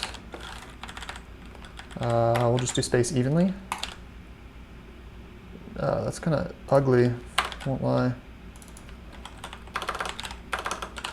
Space around. Yeah, we might have to do that. We don't have a ton of information is the problem. If we had like a video or an image or other stuff, that'd be great. But what we're working with here is if we go to our table, we have the category. Oh, that's one more thing I can add. I could do a category right underneath of this guy. I'll add that in as well. But we have category, the name, the effectiveness grade, the grade, and the URL of that item. And so we're kind of working with limited amount of data. So we have to make the most of this screen and make it look visually appealing, even though we don't really have a lot of stuff. I'm also wondering if I should just give these flexible widgets. I think I will. I'm just going to try it out for now. Get rid of that guy, add that, give it a flex of 10. I like to start a little bit higher with my flexibles because if you start low, it makes a dramatic difference. If you go high, you can make tiny changes to the formatting of it. I'm not sure if I made sense there, but basically the higher you go, if you can modify by 1 or 2 numbers and you see just a tiny difference. If I were to put a flex of 2, then if I change a flex to 1, it'll have a dramatic difference. So if you keep your flex high, you have a little bit more flexibility with how you can style it. Okay, that actually didn't do anything that I wanted to. I'm still concerned. I haven't seen this in a while, the yellow underline, so I'm just going to Google this. Flutter yellow underline text. It's been a while since I've actually run into this. Okay.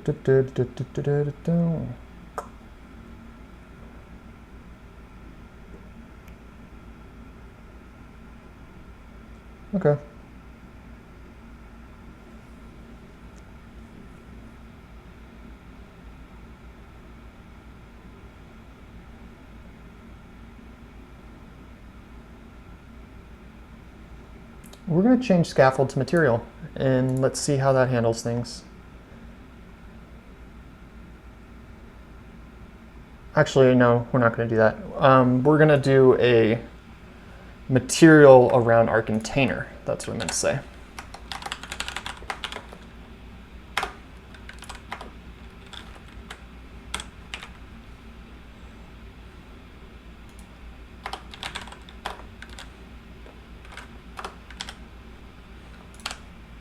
Boom. Okay, that makes sense actually. Because we were basically returning a container widget. Okay, that's fine. Okay, so now we're just going to do a ton of styling. I'm debating whether or not to look on Dribbble for some ideas of how to style this. I'm kind of thinking of just going at it on my own and seeing what I can come up with. I am going to do this though. I'm going to add in, I'm going to add a column here. What the? I thought I cut that. There we go.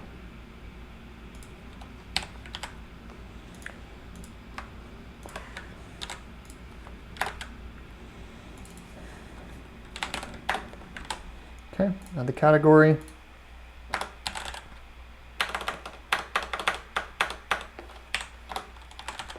Main axis alignment.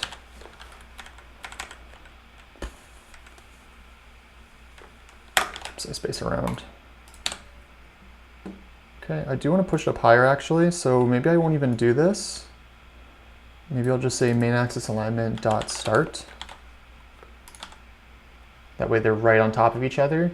And then I'll make the title pretty big and I'll allow it to take up multiple lines. And then the second bit, the category, I'll make maybe a different shade. So like maybe a little bit grayer. I'll make it bigger than it is right now, but I'll keep it relatively small. And I am going to take away a little bit of the flex. That way these get a little bit more attention. Excuse me, specifically this guy. Actually, I'm probably just going to add a ton of flex to this guy. Maybe like a 20. Let's see how that does. See, I want it right in the middle is my issue. I'm gonna take away some of this. That's better. Yeah. I'm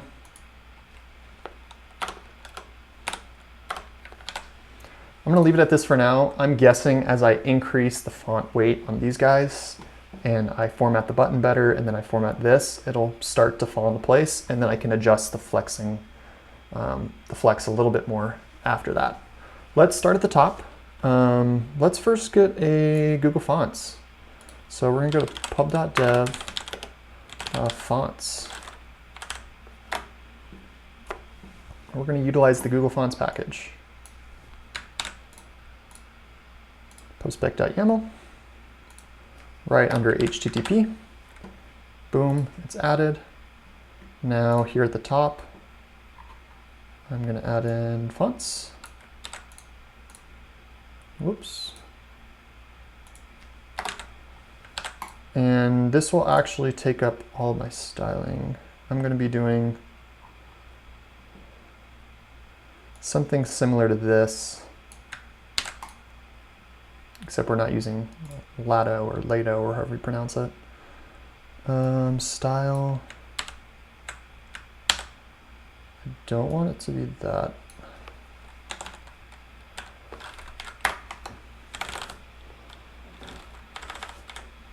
Font weight.normal. Color. Colors.white. No noticeable difference. I think because Lado is basically a default font. Google Fonts. Let's look for one. Maybe we can go to Charity Watch and see kind of what font they use. Let's check out their top charities. Oh, that is boring. Yeah, that's kind of a boring font. Let's look for one that we like. I just want it to be not so sans-like. I want it to have a little bit more smoothness. Kind of like this Poppins one. No, actually it's still kind of blocky. Or like this. See how it's a little bit more smooth, but I don't know if other people like that. That's just kind of like a personal preference. Nunito. I like Nunito.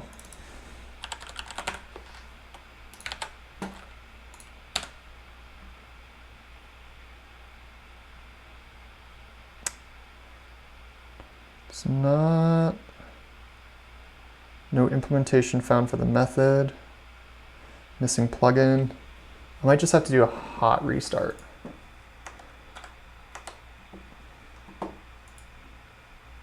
Okay, that is the right font. You can tell because they should be, actually, can you? Let's blow this thing up. 24.0. Okay, I'm actually going to go even more than that. Maybe 29. And then the big thing we're going to do here is we're going to say max lines, let's do 2, and then overflow, text overflow dot ellipses.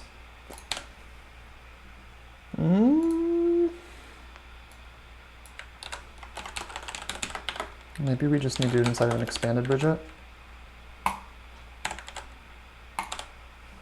No.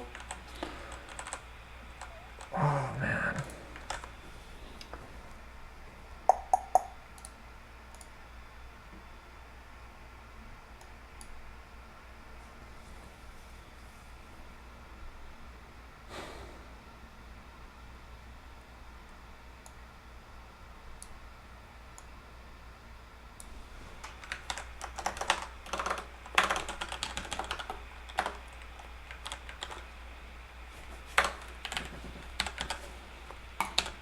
Sorry guys, I'm just tinkering a little bit. So that fixed that little bit.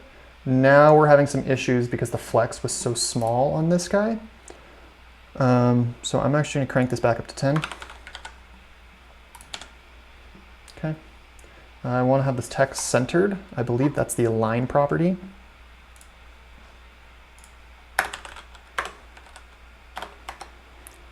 Text align dot center.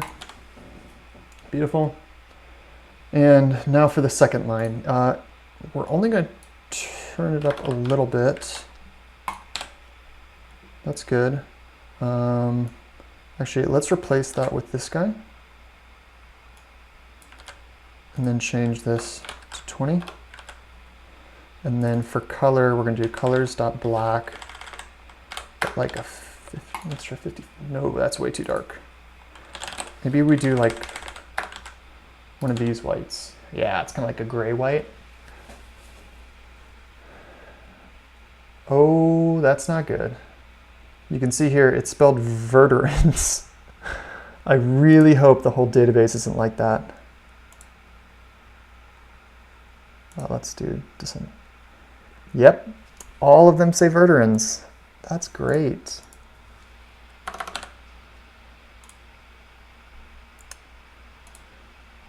Okay, that one's good. Can you imagine publishing that? And then I can just imagine the fiasco of all these people complaining. You spelled veterans wrong. Yeah. Okay, just gonna fix this real quick.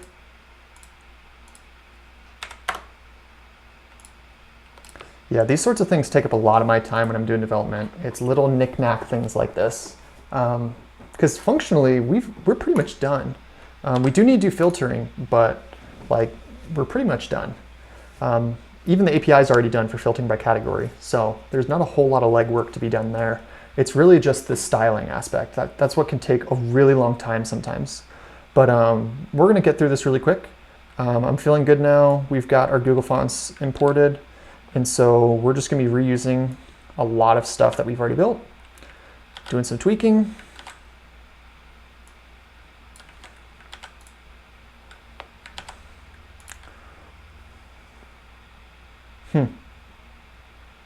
Fascinating.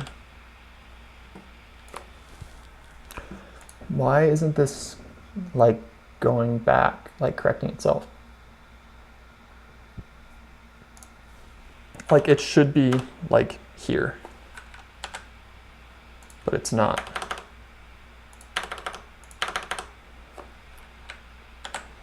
So strange. Okay. Usually VS Code picks up on that and like fixes that type of styling, but that was weird. We're gonna have to make these bigger. So I had them on 29. Let's go to 35. How big will that look? Oh, we gotta really crank this up. Let's go to 75. That might be too big. I'm seeing on smaller devices that being too big.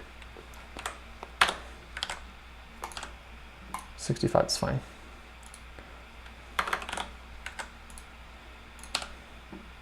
Okay, that's fine. Back on our main menu, we had a method for the color. We're going to reuse this.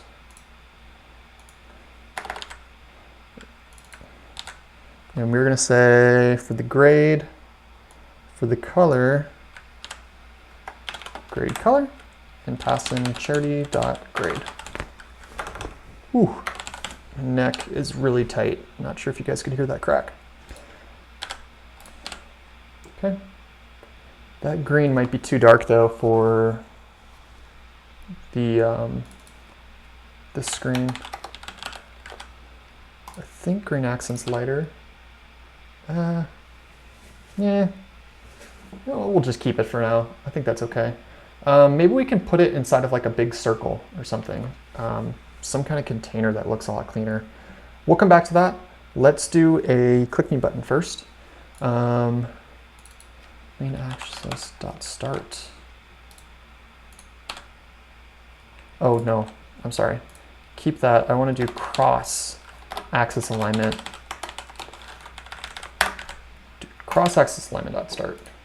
That should make it go all the way up to the top of the container it's in. Okay, that's good. Click me button time.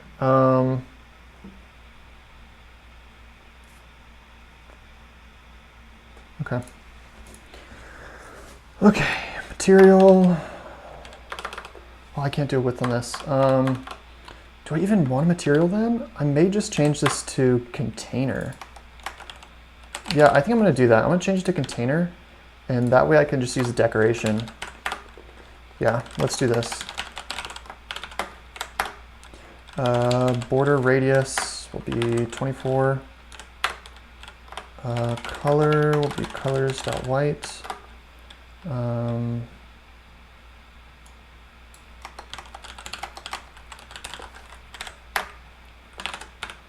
we go, fix that.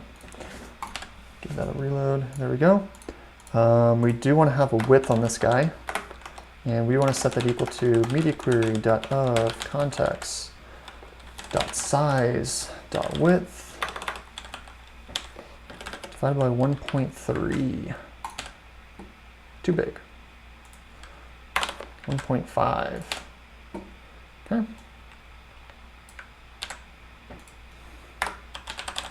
Height. Actually, I'm just going to give it a definite height. Whoa, that's huge. Not what I want. 50? 50 seems fine. I don't think it's doing anything though. Try 70? Nope, don't like that. Back to 50. 50 will be fine. If someone's on an iPad, it might look weird, but outside of that, it'll look fine. And honestly, let's just not publish to iPad, and boom, that's solved. See more info. And I want to give it the same font that we've been using, but I'm going to dramatically decrease the font size. So this is 15 right now.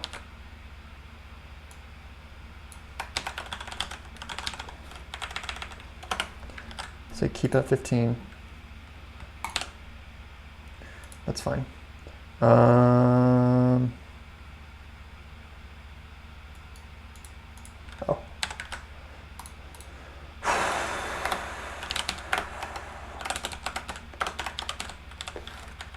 In case we're on really small devices, let's handle the case that there's an overflow issue by putting a text overflow ellipses.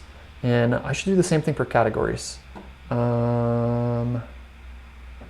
Where are you, category? Category.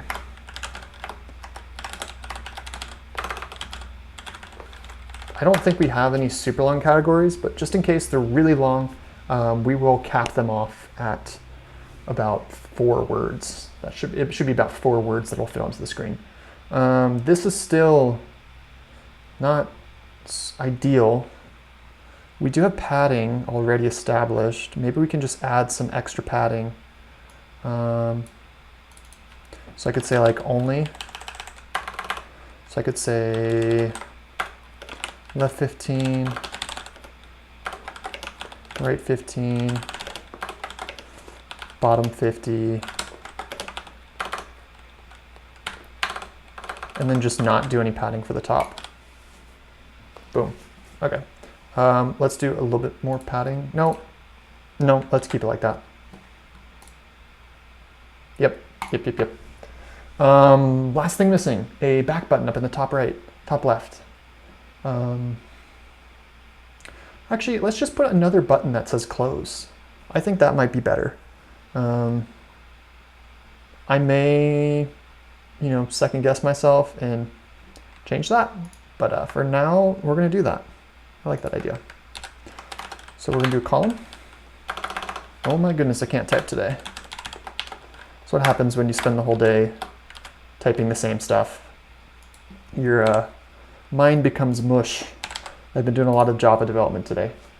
Okay, so see more info, and then this one will be close. This one's really easy. We just say navigator.of context.pop. I think that's all we need. I may be wrong though. Yeah, that works fine.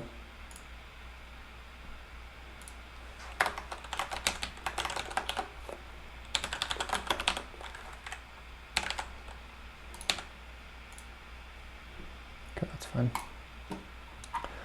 Next, we need the URL launcher. So again, pub.dev URL launcher. I've used this tons of different times before. We want to import the latest version. Pubspec.yaml under Google Fonts. Save it. VS Code should run pubget for us already. This is the import, excuse me. Charity view. Go up to README. And we're going to copy in this method. And we are going to put it right in front of our build. And it should, for the URL, just be set to charity.url.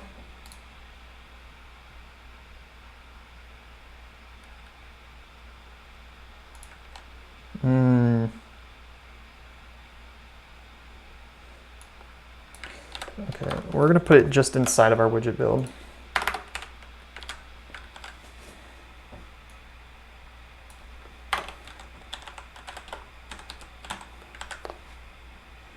Gotta be kidding me, man. Okay, we're just gonna do this. Forget that. We're gonna have it pass in URL. And I'm gonna place it back out here again. Copy that method. Go down to our button. Call it. Boom.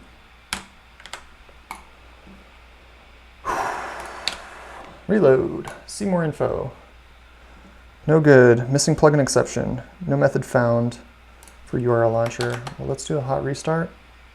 Try that again. Still having an issue? Okay. Actually, I think we do need to put this inside our widget build.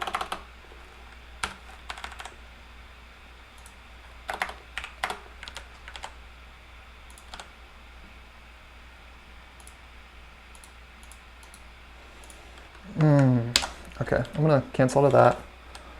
Flutter pubget. Let's just make sure we're implementing this properly. That might be why. I believe it's asynchronous. It is, so I'm gonna need to do an await. I'm just kind of rushing things and not paying much attention.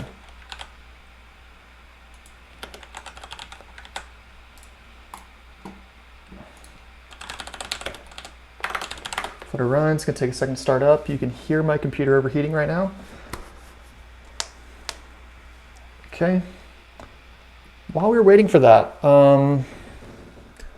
let's think through how we want to do our category. I'm thinking of just storing a list of strings in here. And it's going to have a list of each of the different categories that we have. And then using that list, that'll help us populate a simple dropdown. And then the user can select the dropdown, select which category they want to filter by, and then we pass that value, that string value, onto our API method. I'm thinking that's what we're going to do. So let's go back to testing this out. Yay, it works. Just confirm, Navy Marine Corps Relief Society. Navy Marine Corps Relief Society. Perfect. Okay, so let's do a floating action button. And when you click on the floating action button, it'll do a pop-up. And that pop-up, we can have our drop-down. I think just really simple. So luckily for us, we have a scaffold already in place. So we could just say floating action button.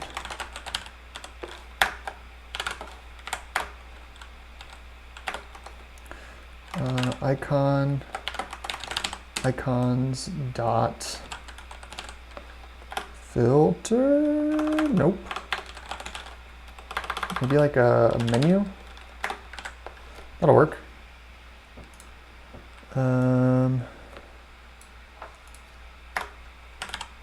Unpressed. Print. Open pop-up here.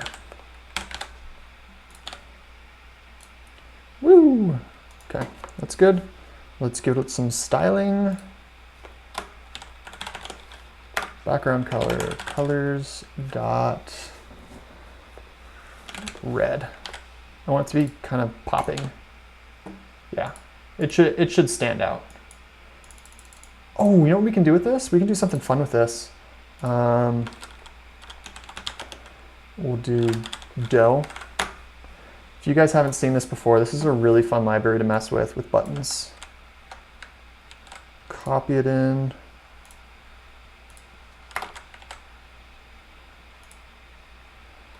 Go to the top, we're going to import.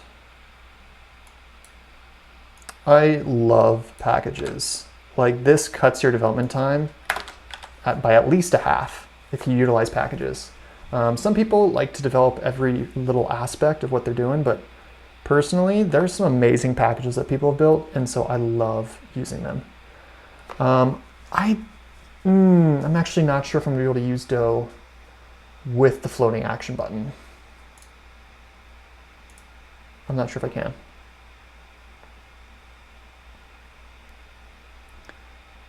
Because see,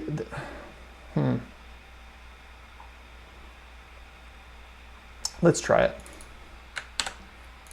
Let's try it.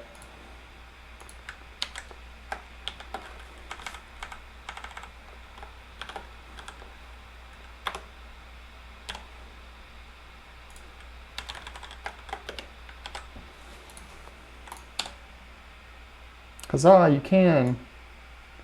Yes, and we're just going to keep it on its default. But it's kind of like a fun little bouncy thing. It'd be really cool if we could do, like when you scroll down, if it kind of had a lerping effect on the button. But this is kind of fun, so we'll just keep it like that. Okay, button still works. So the next thing you want to do is we're going to do a pop-up. And so I'm actually going to add in a new file, custom dialog widget. And I'm actually going to pull in, let's do this, new window, open recent. Let's see, it was the list app, custom alert dialog.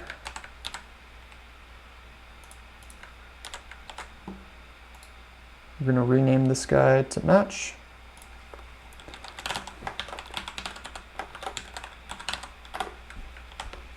Okay, so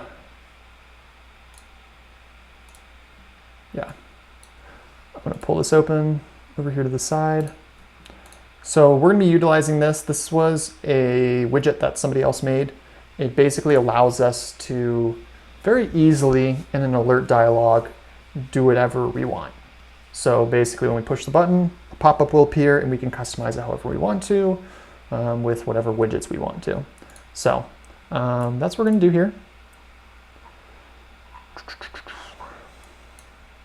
Give me a second. Okay. So we will do this just inside, in between our return statement and our build. We will do a simple method. We'll say show filter.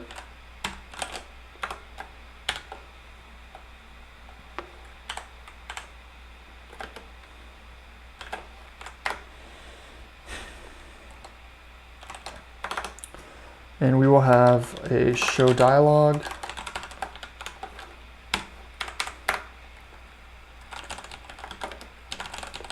Which takes context in a builder.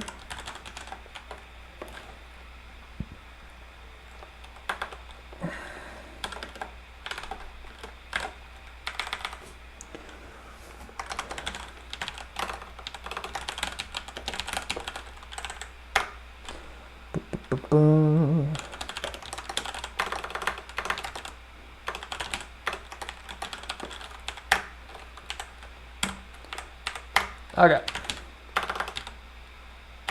Content. Container. Give it a media query dot of context dot size dot height.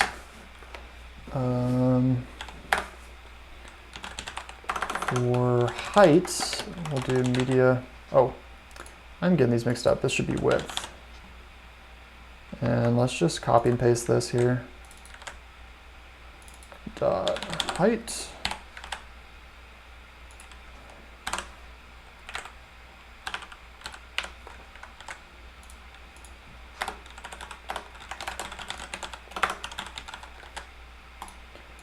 Okay.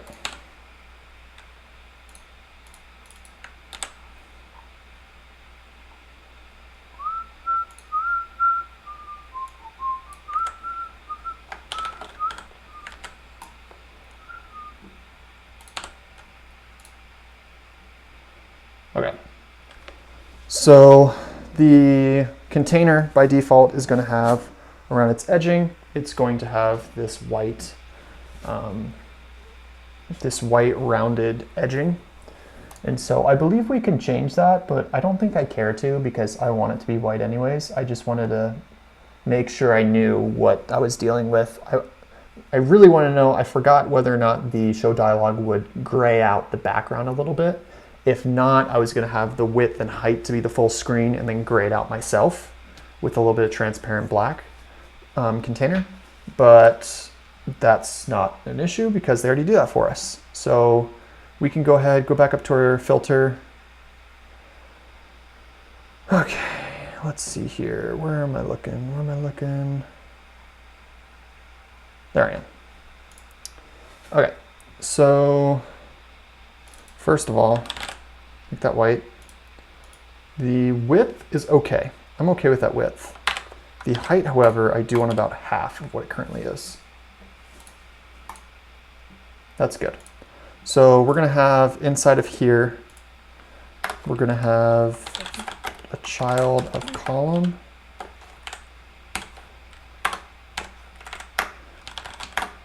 And for now, I'm just going to put 2 placeholder widgets.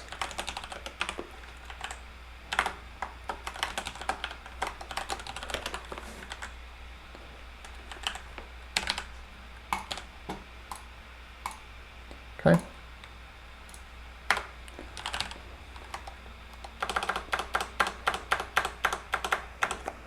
Go do main axis alignment.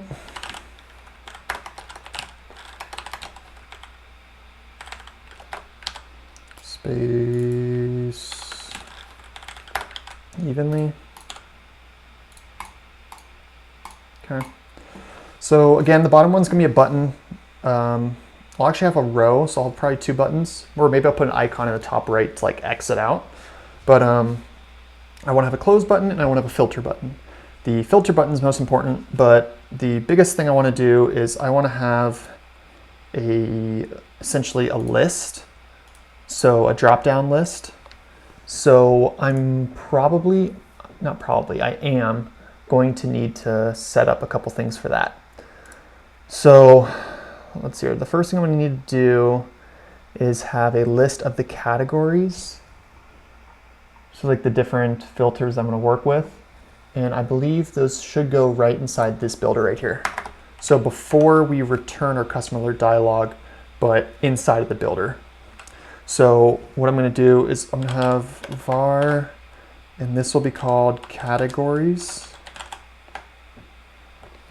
Yeah, I think that's what I want. Okay, and we're going to have a list of type string. And now comes the fun part of actually grabbing all the categories. So we have youth development.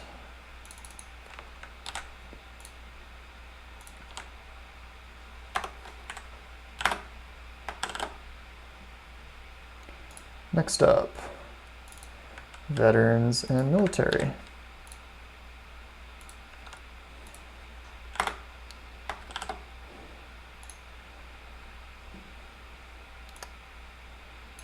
Terminally or chronically ill. Nope, didn't copy it.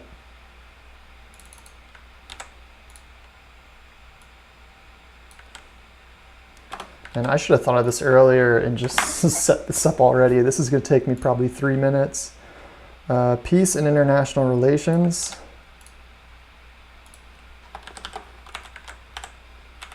Oh my goodness, my copy and paste is not working well today. What is going on, people? Mental health and disabilities.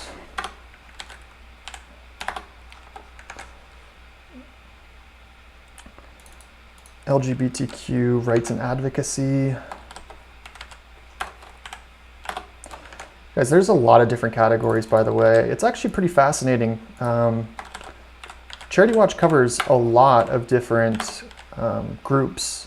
Some that you wouldn't even suspect actually are charities at times. But it's really cool because they set up a lot of transparency for charities, and because they know that it exists, charities are very good about trying to keep their margins really good for how much money actually goes towards good causes versus overhead. And they're trying to drive up their rating, that way they receive more money from people. So it's nice that we have organizations such as this that promote transparency with charitable organizations. Sometimes you don't actually know who you're giving your money to. So next time you're considering giving to a charity, I'd recommend checking out Charity Watch. And if you have a specific charity in mind, maybe check out what other charities are in that same category and what their causes are, and see how much further your money could potentially go if you choose a different charity to give to. So, okay. We're almost there. We're at C, and we're going backwards in terms of alphabetical. So we're real close, guys. Civil rights and advocacy. Hot topic right now. Child sponsorship. And for my viewers who are foreign, I know we have a lot of people supporting from India. I'll see if I can find an organization there that I could tie into this application later on from Southern Asia and possibly Europe as well. I'm not sure if there are any organizations that do this sort of thing for South America. If there are, shouldn't be an issue. I speak fluent Portuguese and pretty good Spanish, and so I shouldn't have too much trouble navigating websites from there. It can get tricky at times though, depending on what the website is. Some people don't do English translations, and so it can be difficult at times for me to do that. Okay, I think that's all I need. We're gonna want a string for selected category. So this will store the current category that they have selected. And let's see here.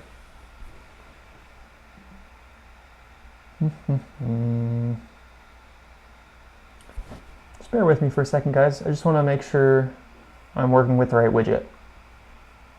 Yep, it's a drop-down button. That's what I want to do. So we're going to go down here. Our first one is a drop. Oh my goodness, here comes that poor spelling again. Drop-down button. And the drop-down button is going to take a type, I believe. And confirm. Yes, it is. So we specify it's a string. Get rid of those errors. Value will be set to selected category. The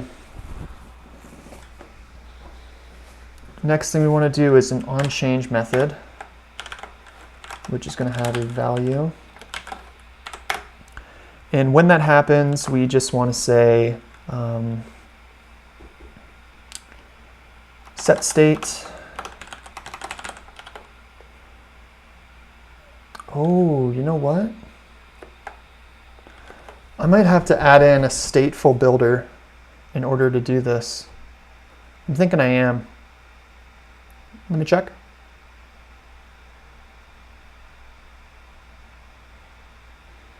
Yeah, I'm going to need a stateful builder. And so I need to surround my custom alert dialog, I believe. Yes. I need to surround my custom alert dialog in a stateful builder. And the reason for that is I want to be able to have the custom alert dialog to re-render, and otherwise you won't see the updates happen. So I'm going to need a stateful builder widget. So let's set this up real quick. Stateful builder.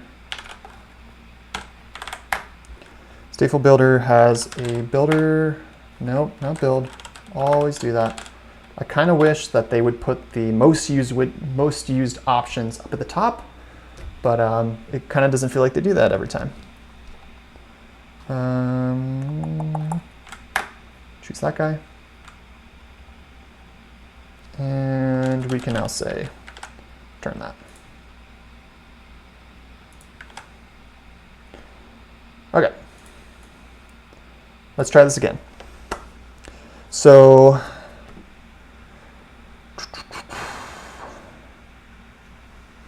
bear with me.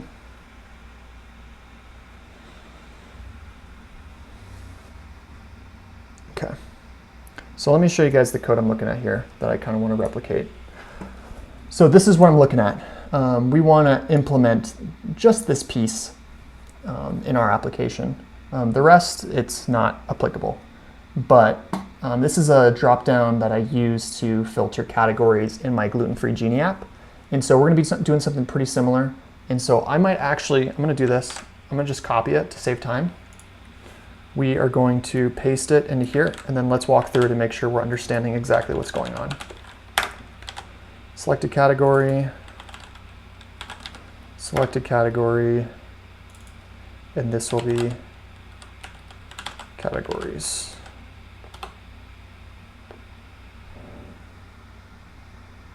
Yeah? Oh no, it's underscore categories. Okay. So we've got our drop-down button of type string. This is what the default value is going to be set to. And every time it does a set state, it's going to check that value. And so since we're inside of a stateful builder, we can call set state whenever the value's changed, and it'll update this value to be whatever the user selected. We're going to have a simple hint text, and this will be select category to filter. And then items, this is the list that you display inside of your drop-down button. And so we display our category list, yada, yada, yada.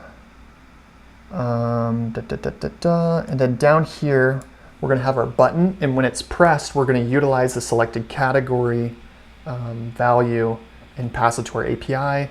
And then we need to have a way to basically tell our application when the widget is closed to re-render that page. And so we'll worry about that here in a little bit. For now, what we're going to do is we are going to we're going to create that button. Okay. So that's where we're at. Let's go ahead and create that button now.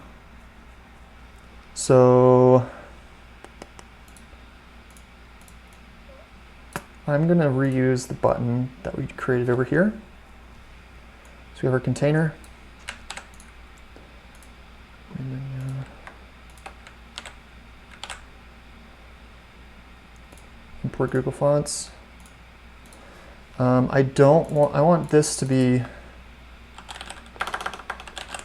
white, not the other.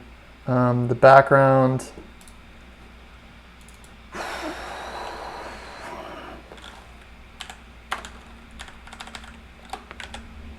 Just like a slighter, like a little bit different tone of white. Ouch. We got some overflow issues. Did I do a row instead of a column? No, I did a column. Okay, well, we got an issue then. Height, 50. Hold on, it could be that we just can't see it. Yeah, we couldn't see it. But that doesn't change the fact that we are having some overflow issues with our dropdown. I think just doing an expanded widget should resolve that.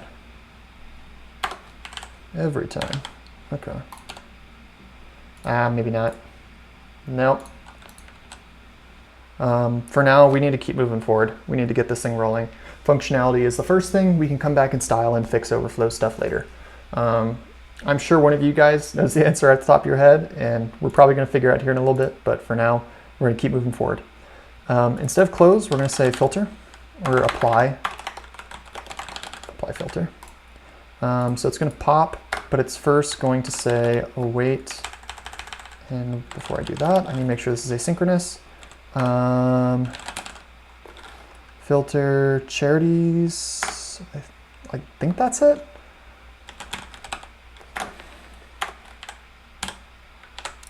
Yay. And we are going to say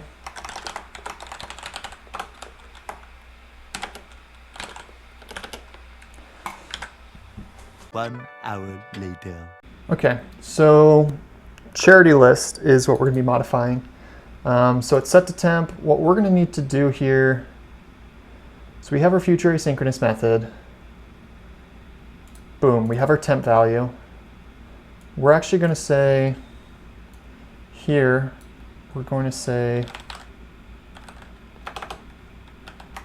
charity list. So we're going to say charity list is equal to filter charities. And then we want to call set state on that.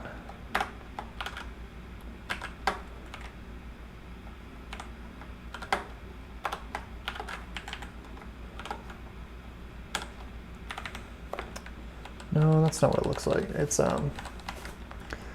set state.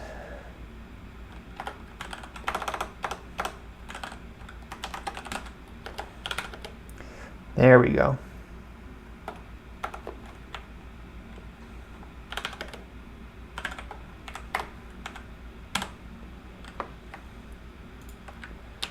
That should refresh the state. And before we do that, we're going to want to set charity list to nothing. Just clear it out. Just so we don't have any issues. Okay. I think that should be good. And then it's just a matter of calling this method. So we have our show filter. We're going to need, yeah, this needs to change to asynchronous.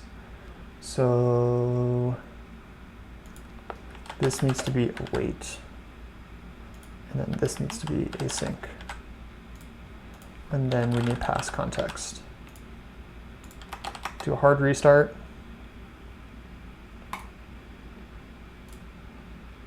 Jewish and Israel, apply filter.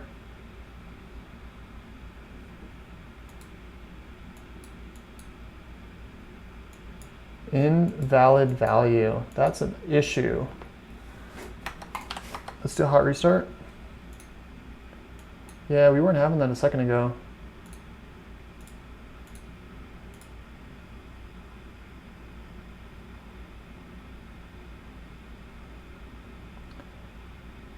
Okay.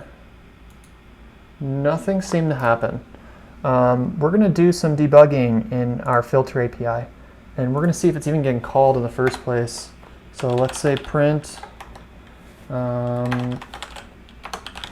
starting API call.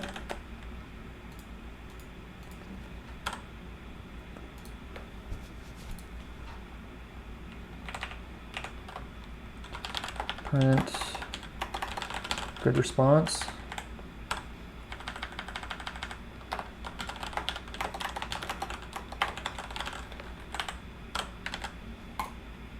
Okay. Hot restart.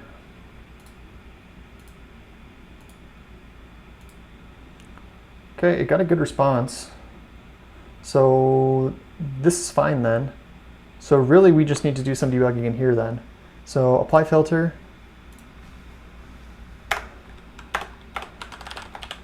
Print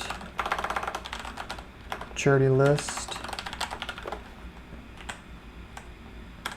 .toString.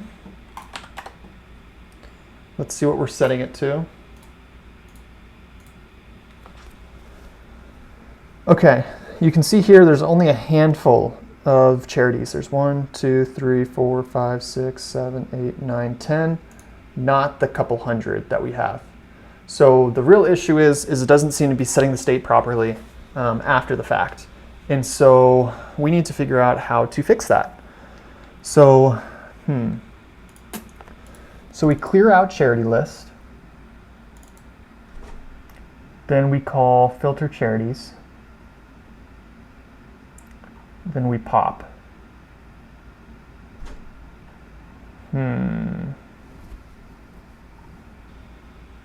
Oh, that's what we're missing. Okay, I know what we're missing, everyone.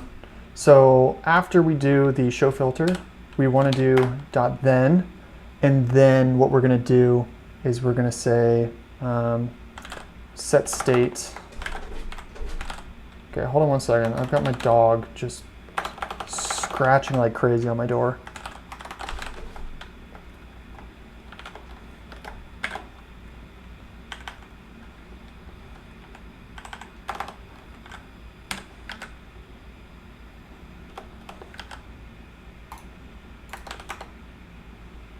I think this should work.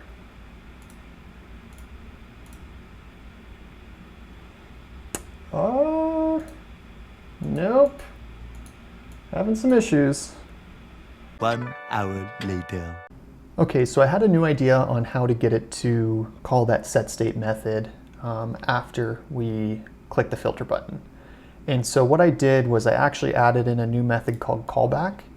And what that does is it should call set state on the whole state of this page that we're looking at. And so hopefully it should work and update properly, and that way we don't need a .then. This is kind of a crude way of doing it, but we're gonna try it out. We're gonna see if it works. Oh, darn it. Okay, it looks like it's working. Let's do one where I know there's only like one. It works. Okay, so that was a big hot mess. Usually when I get stuck on things like that, it can take some time to figure out. Typically some good Stack Overflow questioning though. If you just pose your questions correctly, you can find really good material. I saw a post, I'll try to find it here in a little bit and show you guys, but basically they said to do just that. Do a method that calls set state and then call that method from within your pop-up right before you pop it. And so, yeah, so that's working. So the only thing left to do is to get this overflow fixed. And so that's the next thing we're going to be doing. I'm thinking that we are going to use some flexible widgets inside of here. The only problem is that it's not an issue with height, it's an issue with width. And so what we're dealing with here is just, it's a little complicated. Anyways, we're gonna see what we can do here. Drop down button. So we're gonna do some Stack Overflowing.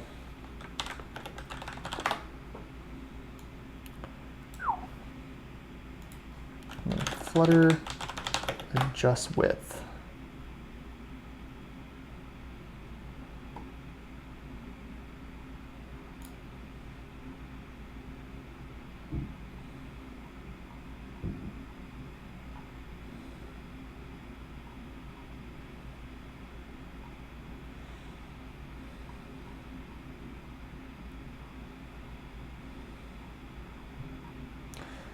None of this is going to help. Drop down.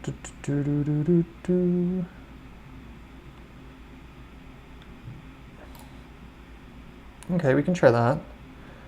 Cross-axis alignment of stretch. I highly doubt it's going to make a difference. Nope.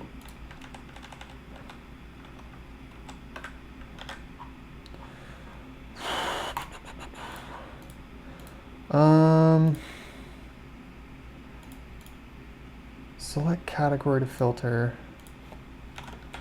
You know what?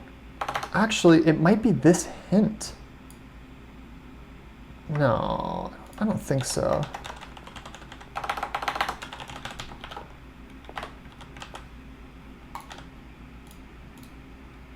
Yeah, no, it's not that. Although I am going to put an overflow.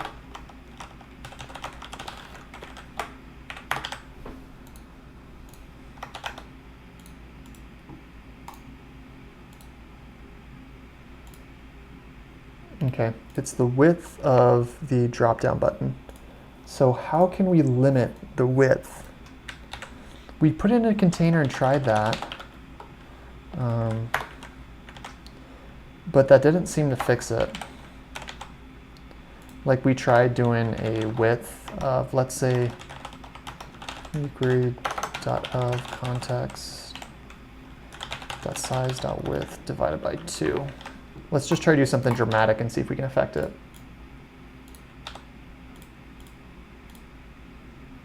Okay, it did do that. Do you see that?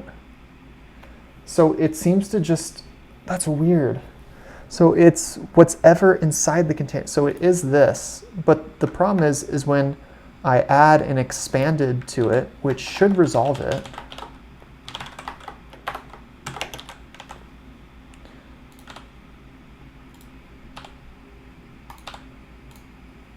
Yeah, it still has the exact same overflow issue.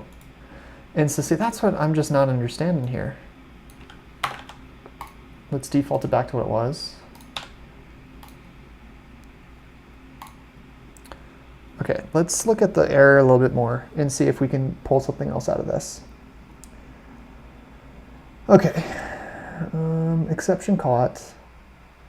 Incorrect use of parent data widget.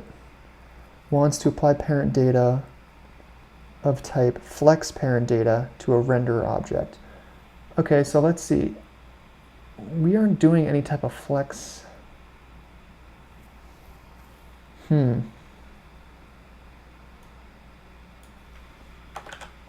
Actually, I'm curious what that does. I'm just messing around, seeing what we can get out of this.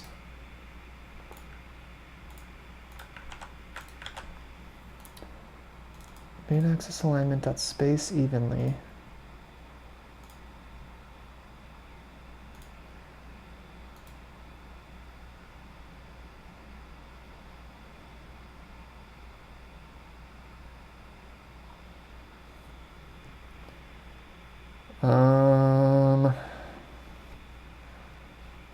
So the ownership chain was semantics drop-down button, expanded constraint box. So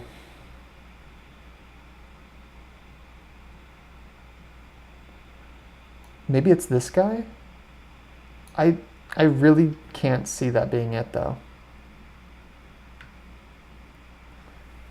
I really don't think it's this.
Okay, let's try this.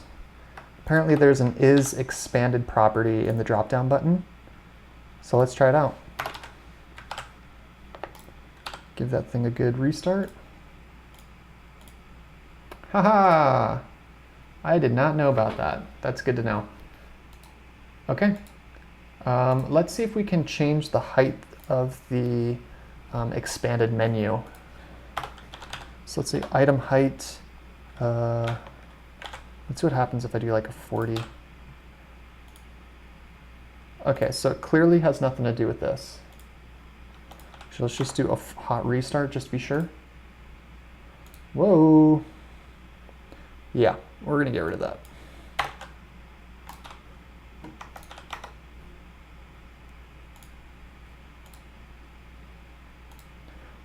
Okay, we're gonna do another Google. Flutter drop-down menu, drop-down button, height.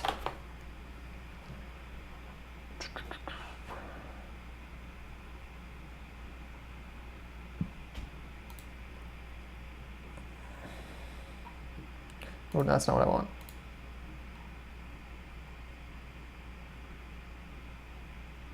Oh, I know where it is.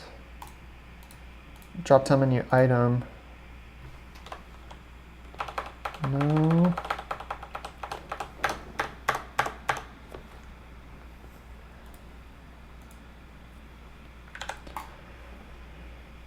Okay, so the two big things that we've been working on, and it took us a while, but we got them fixed, is one, getting the state to update when we select a filter. So when we were selecting it and applying it, it wasn't actually updating the state, and therefore like nothing was changing and it was breaking.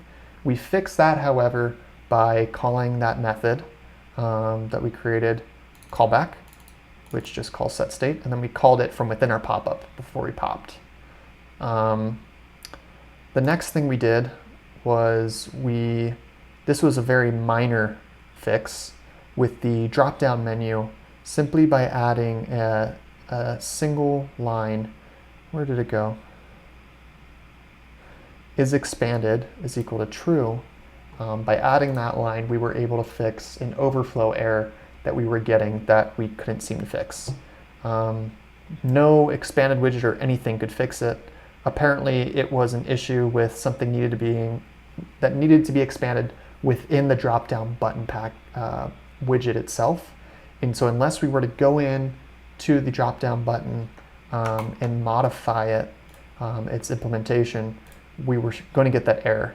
But the is expanded tag does fix that. And so that was a big help, and we fixed that one. So we've officially got our app pretty much complete. We can click on it, we can see the grade, we can see the percentage. We might want to add something else that explains, like, what does this mean? Because if I'm a new user and I'm not familiar with Charity Watch, 73%, like, what in the world does that mean to me? And so maybe what I will do instead is I'll have B+ right here at the top, and then I'll say 73%, and then have a description below saying this percentage of money goes towards the charity itself and not towards overhead, personnel, etc. I think it would be useful to explain that to people because that can be kind of confusing. So let's go ahead and just modify that a little bit. So before we had, okay, so instead of a row, we're just going to change this to column. Cross-axis alignment dot center. Main axis alignment dot space evenly. Okay, now we're running into some issues though where it's pushing this off the screen. So we can resolve that with our flex a little bit. Nope, let's keep flex as it is. I think if we do this. Okay, we're still having issues with that guy though. Let's do this. Only left, right, top. No.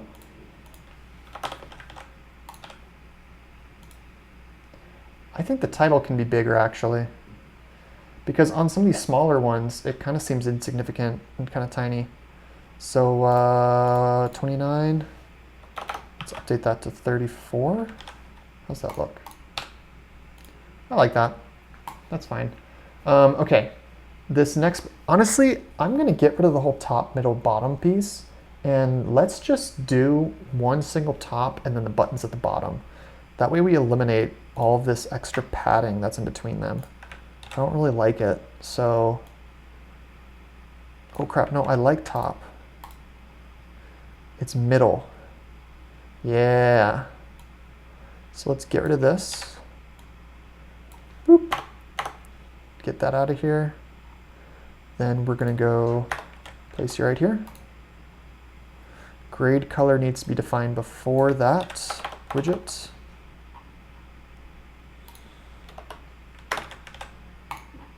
Scroll down to where we reference middle, eliminate it. And we can give the top 30. Okay, now we can put some padding in between hunger and that, so let's do that. So I'll put a little size box here. I don't really care too much about dynamic sizing here. 50 is fine regardless of the device. And I want to switch them up. So B+ should be up top, and then we put the score, the percentage underneath, because we're going to follow it up with a little something about what that means. 73%. So we'll have another text widget. Its color, font size, be 25. The text is going to read, hold on, we'll do max lines 5. Let's see. We'll do charity dot, actually I'm going to have to put this in brackets. So charity dot charity. So it'll be like City Harvest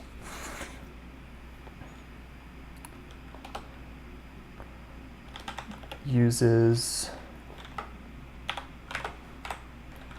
charity.effectiveness, that percentage of its donations directly towards their charity work. The outstanding percentage is used towards overhead and salaries of employees. And I think this is good because I do want it to be very clear for a lot of these people. Oh crap, I want to do multi-line. I think when you want to do multi-line, all you have to do is do single tick, do ticks like that.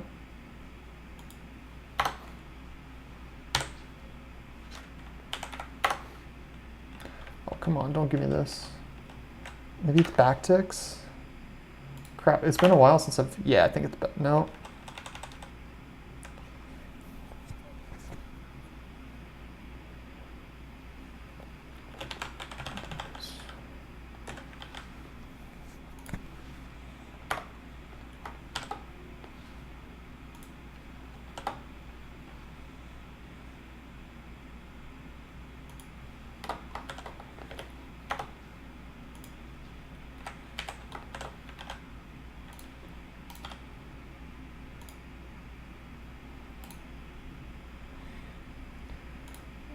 Okay, I'm gonna make that a lot smaller. It's at 25, let's bring it down to 18. I want this to be subtle, but I do want it to be insightful as well. We'll put a little size box here for some padding.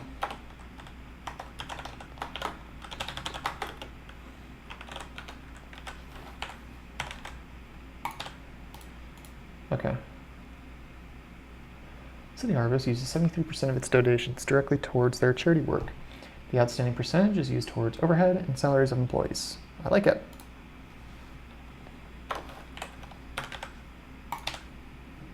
Better. And let's make the score, the grade, let's make it significantly bigger than everything else, just to make it obvious, like what do they score. Okay. Okay.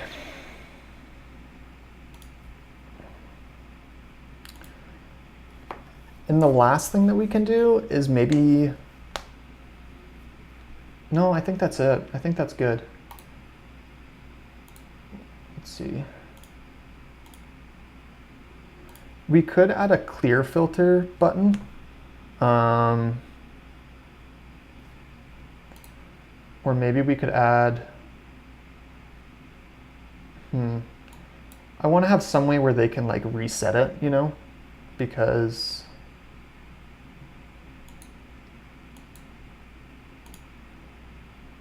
I'll add a reset button right here. So we'll have to expand the height a little bit just so we don't get any overflow errors. So let's see, apply filter, that was in the container. So copy that. This is going to be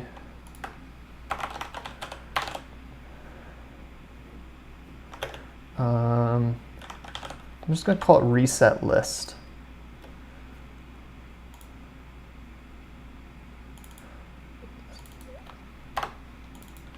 Get all charities.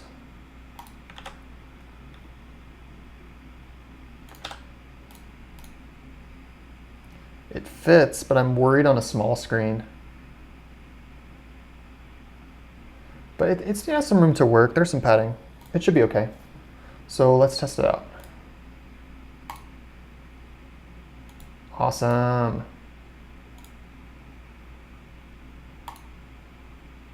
Okay. Perfect. Okay, that's our app. We'll do a couple more things. I'm going to do make some small changes that we're going to need for deploying to the iOS store. I'm going to focus mainly on that because it's quicker. I've already got an account. I can just deploy. It's fast and easy. So what we're going to do is we're going to go to My Apps. We first need to make an image though, so let's go to Canva. And we're going to do create design, do logo. We'll just use like a blank canvas. Let's see, what was some of the palettes? It's like this dark slate blue color. Actually, we can do a gradient. Let's do a gradient. We like gradients. So we'll do this one. We will do, actually, let's go dark first. So that one. This guy's gonna be the middle one. So that would be this guy.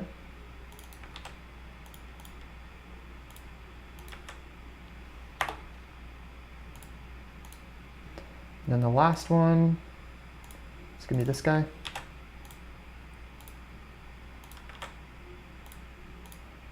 Okay. So let's rotate it. Make it fill the page. Okay, that's our backdrop. And then it's charity. I don't know if they have anything. Oh, actually they do. A lot of this stuff is pro, but they've got to have something that's not. Okay, it seems to be a lot of like the idea of hands. I think we can work with that.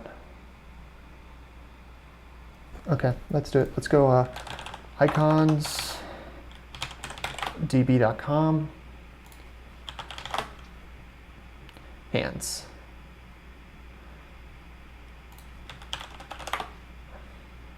Yeah, we're gonna stick with hands. Okay, let's do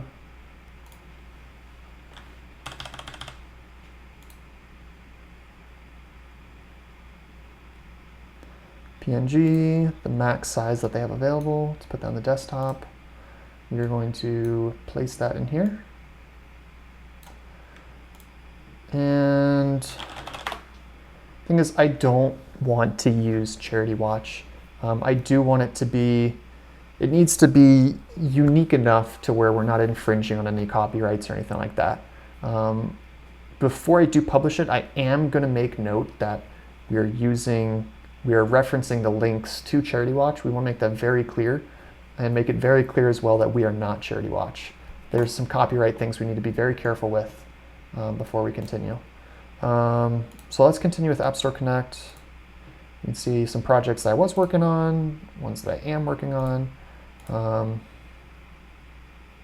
going to have to add it in, but let's see if Charity Watch is taken first of all. Oh, crap. Okay, we're actually going to have to go to developer first. Account, certificates, identifiers, add, app ID, app, Charity Watch.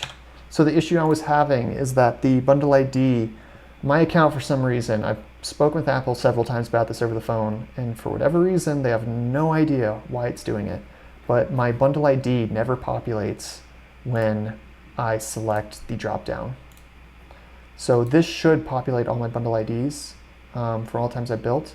It populates a certain number from before a certain date, but after a certain date, they stopped showing them.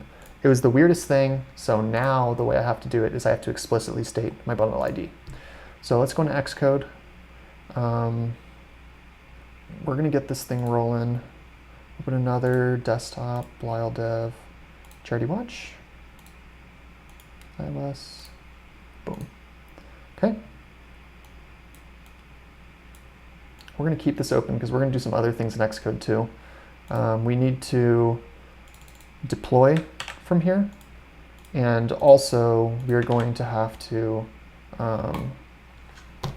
add in icons. We can't publish to the App Store without them. Actually, we need to add them to our test flight app as well. Okay, Charity Watch has been added. Let's go back here, reload this page, add our app now. Charity Watch, where are you? Right at the top. So we are going to try the name Charity Watch.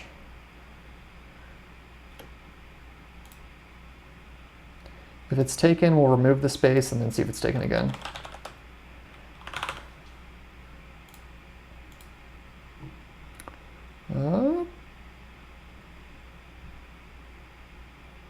I have hope that it's going to go through. Yay! Okay, we have the name Charity Watch. So I was waiting to finalize this because I want to make sure that we actually have that name. And to be very clear, we have a space in the name, different logo, different branding. I looked on TESS, which is the United States copyright infringement stuff and trademark stuff. Or I think it's specifically for trademarks, but there's nothing in there about anything registered with Charity Watch. So we should be okay.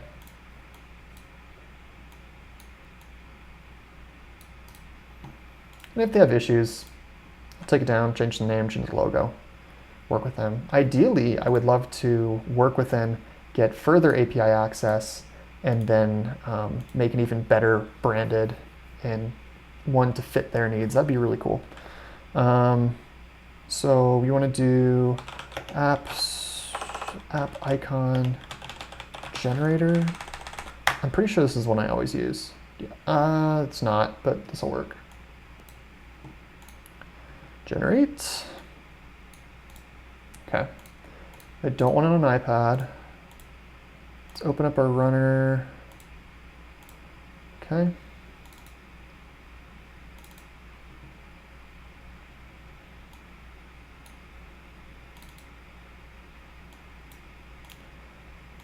Okay.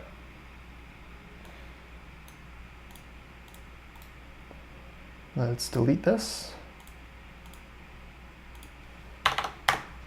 Rename that to app icon. That way it gets picked up our P list. Okay, this is all fine. This is all good. Let's make sure I'm signing it. good. Build 1, version 1, that's fine. Let's go back to our project. We're gonna run a Flutter build iOS release. Okay. And while we're waiting for that, let's go ahead and fill out some information. Promotional text. This app lets you discover charities as well as view information on some of your favorite charities. All data is linked to charitywatch.org. See what charitywatch.org's grades for these charities are. Okay, I'm just discovering that I'm putting promotional text. That should be in the description. Promotional text. See how ethical, I don't know, effective and ethical your favorite charities really are. It's kind of a clickbaity, but pretty accurate. Charity, Charity Watch, charitywatch.org, BlyleDev, give. What are some other things people do? We'll leave it at that for now. Support URL. I'm going to put my Twitter page for this. Anyone who wants to, I have DMs. Like you should be able to message me on Twitter. And so if anyone needs anything from me, they can always reach out to me via Twitter. Okay, nothing there. Version 1, copyright now. Nope. No sign-in is required. I am going to give them my contact information. I'll come back to that. You guys can't see it. I'm not giving out my number today to you guys. No advertising. Automatically release. It's not Game Center, age rating. There's none of this.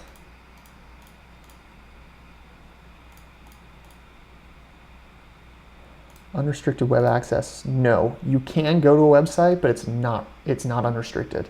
It should just be that website, that alone. I'll go back and confirm that, but we should be okay on that front. Okay, the next thing we're going to care about is test flight.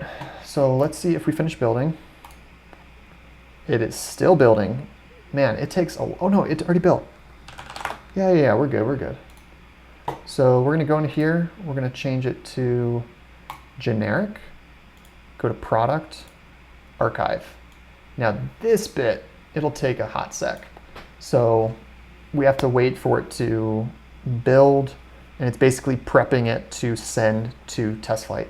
And I'll show you how that works. Xcode, it's a really clean way to do it. I've heard there's, what's it called? It's like magic something. Flutter magic. Code magic?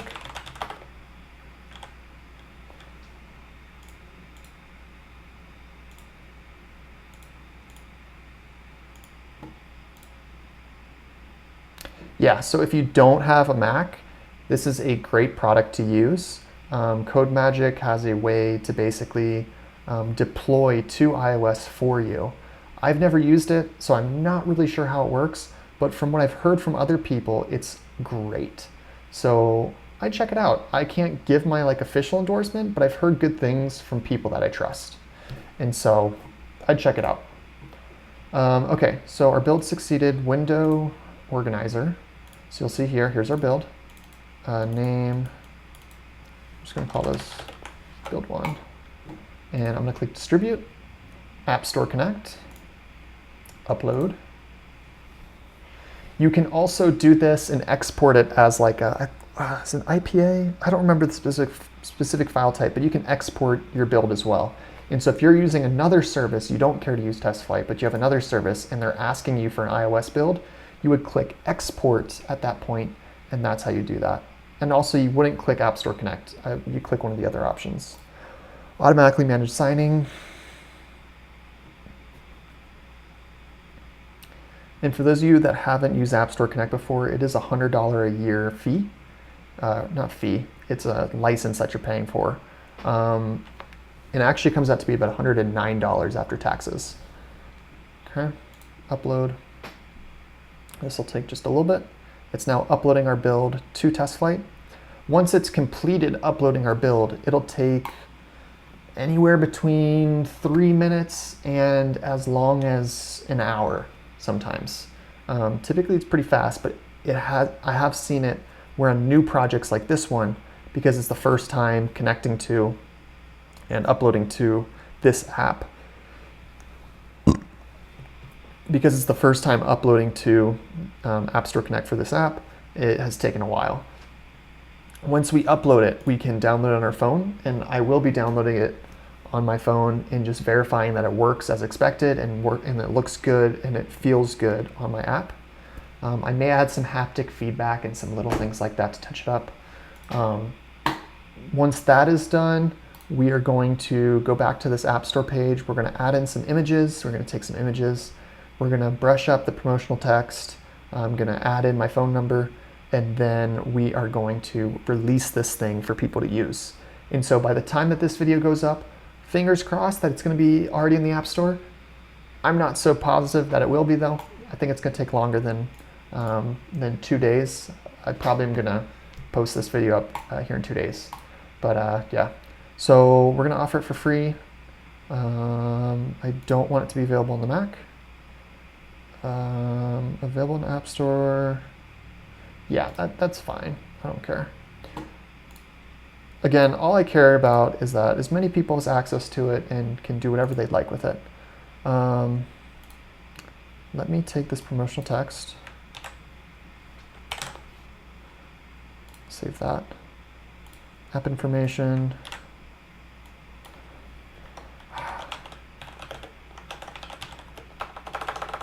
charitywatch.org. Information.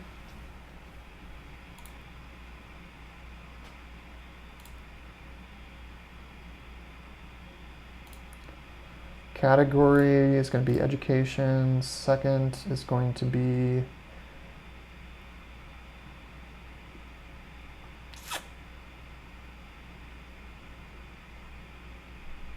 let's say utilities. That's tough. Age rating, license agreement, that can all stay the same. That's fine. I am going to need a privacy policy URL. I have one for another app. I'm just going to copy it, swap out the name, and then, yeah, that'll be what I use. But let's see how things are going with TestFlight. It says it's successfully been uploaded. So we are done here. You can see here that it's already, I think that wasn't there previously, but it already has picked up that a build's been sent in, I believe. And once that's done, we should be good to go. Then I'm going to beta app description. Thank you for testing our app. Let us know if you find any bugs. Feedback email, dev. Marketing URL, nope. Twitter, dev.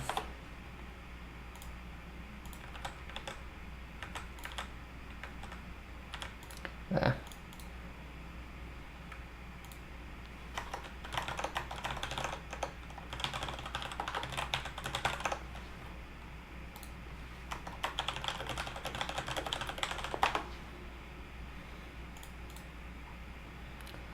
No more errors, phone number. Okay, I'm gonna do this off screen real quick.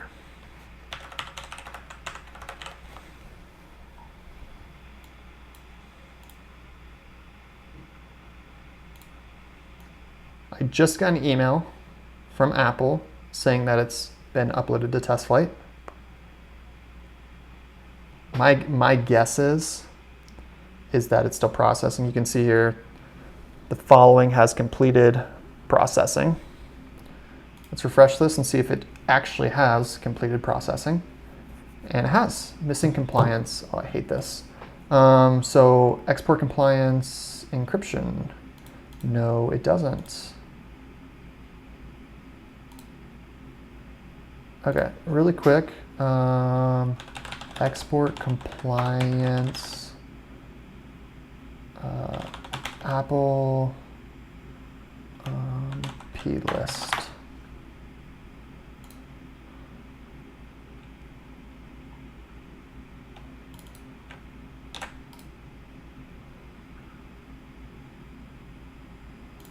So in our Xcode, we can set a value in our plist so that we don't have to check that box ever again on future builds. If you don't put this in, then in future builds, before you can actually test, you're going to have to manually check that box every single time. Okay, ready to submit. Let's add a tester. Adding. Okay, invitation has been sent. Let me check my email. Confirm that I did get an invitation. View and test flight. Install.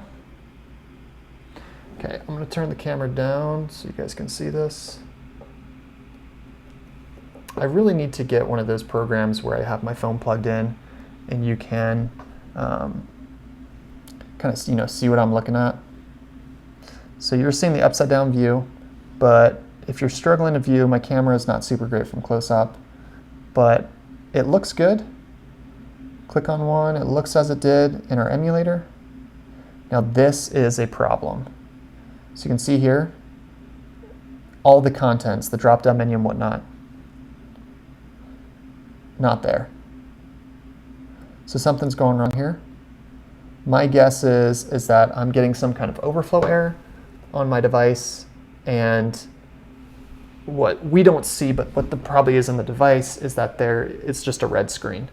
And so what we're going to do is we are going to open up our emulator again. So launch emulator iOS. And we are going to change the device. Let's see. Actually, I think it's over here.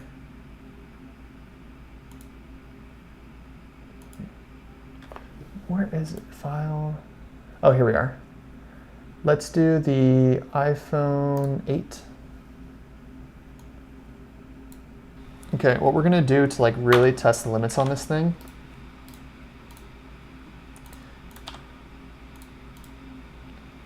Okay, my guess is we're getting something along these lines.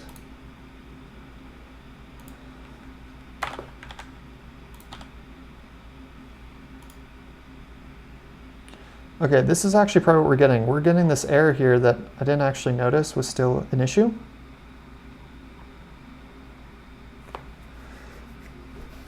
It's got an issue, it's the same issue.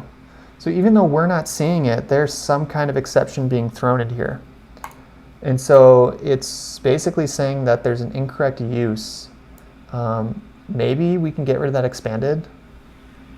We did throw that in there when we thought we could solve the issue with it. I think we may not even need it anymore.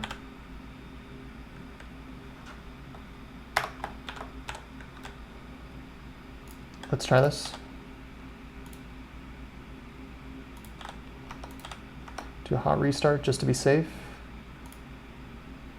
Okay, I'm not seeing any errors.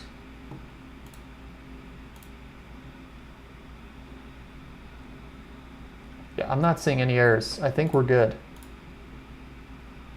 Okay, so I think that was all we need to do. I'm gonna close this. I'm gonna close this emulator.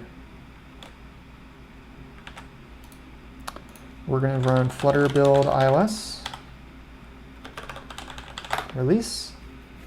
Sit back and relax, and I am going to get back to making sure it's working on my phone, and then we can proceed with submitting to the App Store. For those of you currently in the job hunt, I am going to be doing a giveaway and giving away a version of Cracking the Coding Interview, 189 Programming Questions and Solutions. I have 2 copies. I accidentally bought an extra one, the same week that I was gifted one. And so I've got an extra copy for anyone who wants it. Well, not anyone. We're going to be doing a giveaway, like I said. And so stay tuned for that in coming weeks. We've given out 2 Flutter t-shirts in the past. We're going to be giving a copy of this book in the future. And I hope that from the revenue we generate from our blog posts and eventually on YouTube, we can just keep on cycling that into more and more giveaways, and hopefully just giving back to you guys and helping you progress with your development journey. So stay tuned for that. Be sure to hit a like button and subscribe to the channel if you aren't already, so that way you can be tuned in when this finally happens. Okay, so finished uploading the... Okay, so the build finished uploading to test flight, the second one, and you'll see here the filter is working as expected now. So the app's looking good. I feel like it's built out enough in order to submit to the App Store. So what I'm gonna do is I'm gonna take some screenshots on my phone of the different views. So I'll take one of the main screen. I keep locking my phone. There we go. One of the main screen. They need 3 different photos. I'll take one of the filter page, and then one of the individual page for the individual item. Okay, so the next thing I'm going to do is I'm going to send these photos to myself. I'm going to edit them on my computer, and I'm going to resize them in order to fit an iPhone 6.5 display and an iPhone 5.5 inch display. You do need these 2 when dealing with the App Store in order for it to submit. Actually, technically, I think you only need to do 6.5. I'm going to do 5.5 regardless, just to be safe. But here's what we'll do.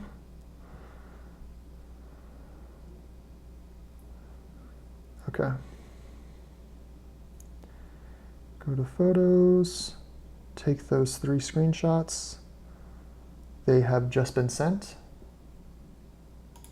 I'm going to open up Messages.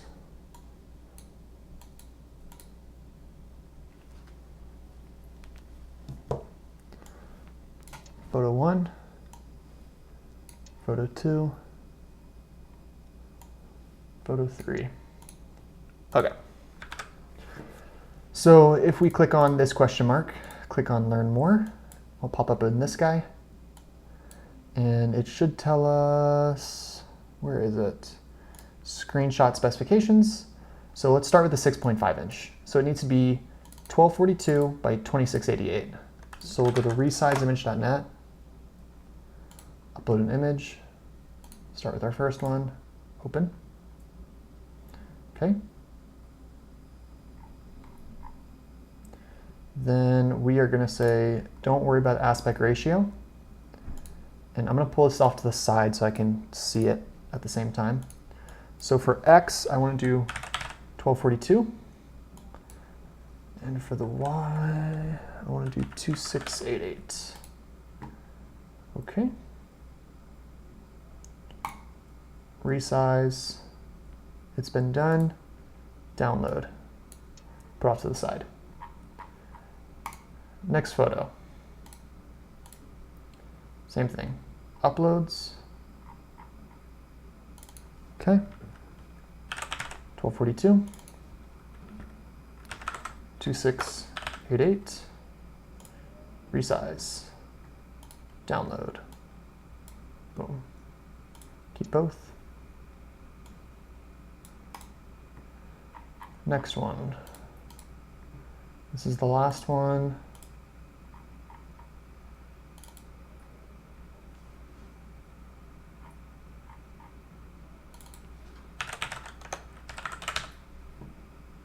Resize, download, keep both. Okay, so I've got those 3 images. This is for the 6.55. So I'm going to click Choose Images. Boom, get those 3. I'm going to drag this to the side. I forgot to enter my phone number, so I'm going to do that really quick.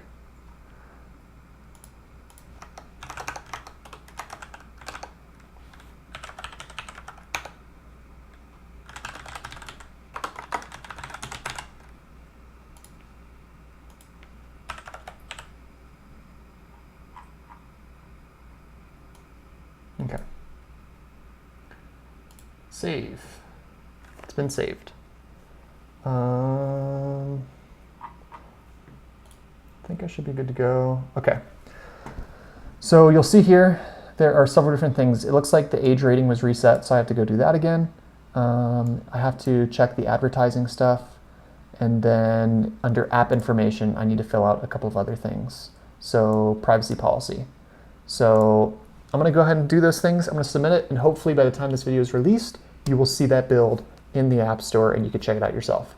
If you're on Android, it'll take a couple more days. I'm going to get to that, but for now, I'm only deploying to the iOS store.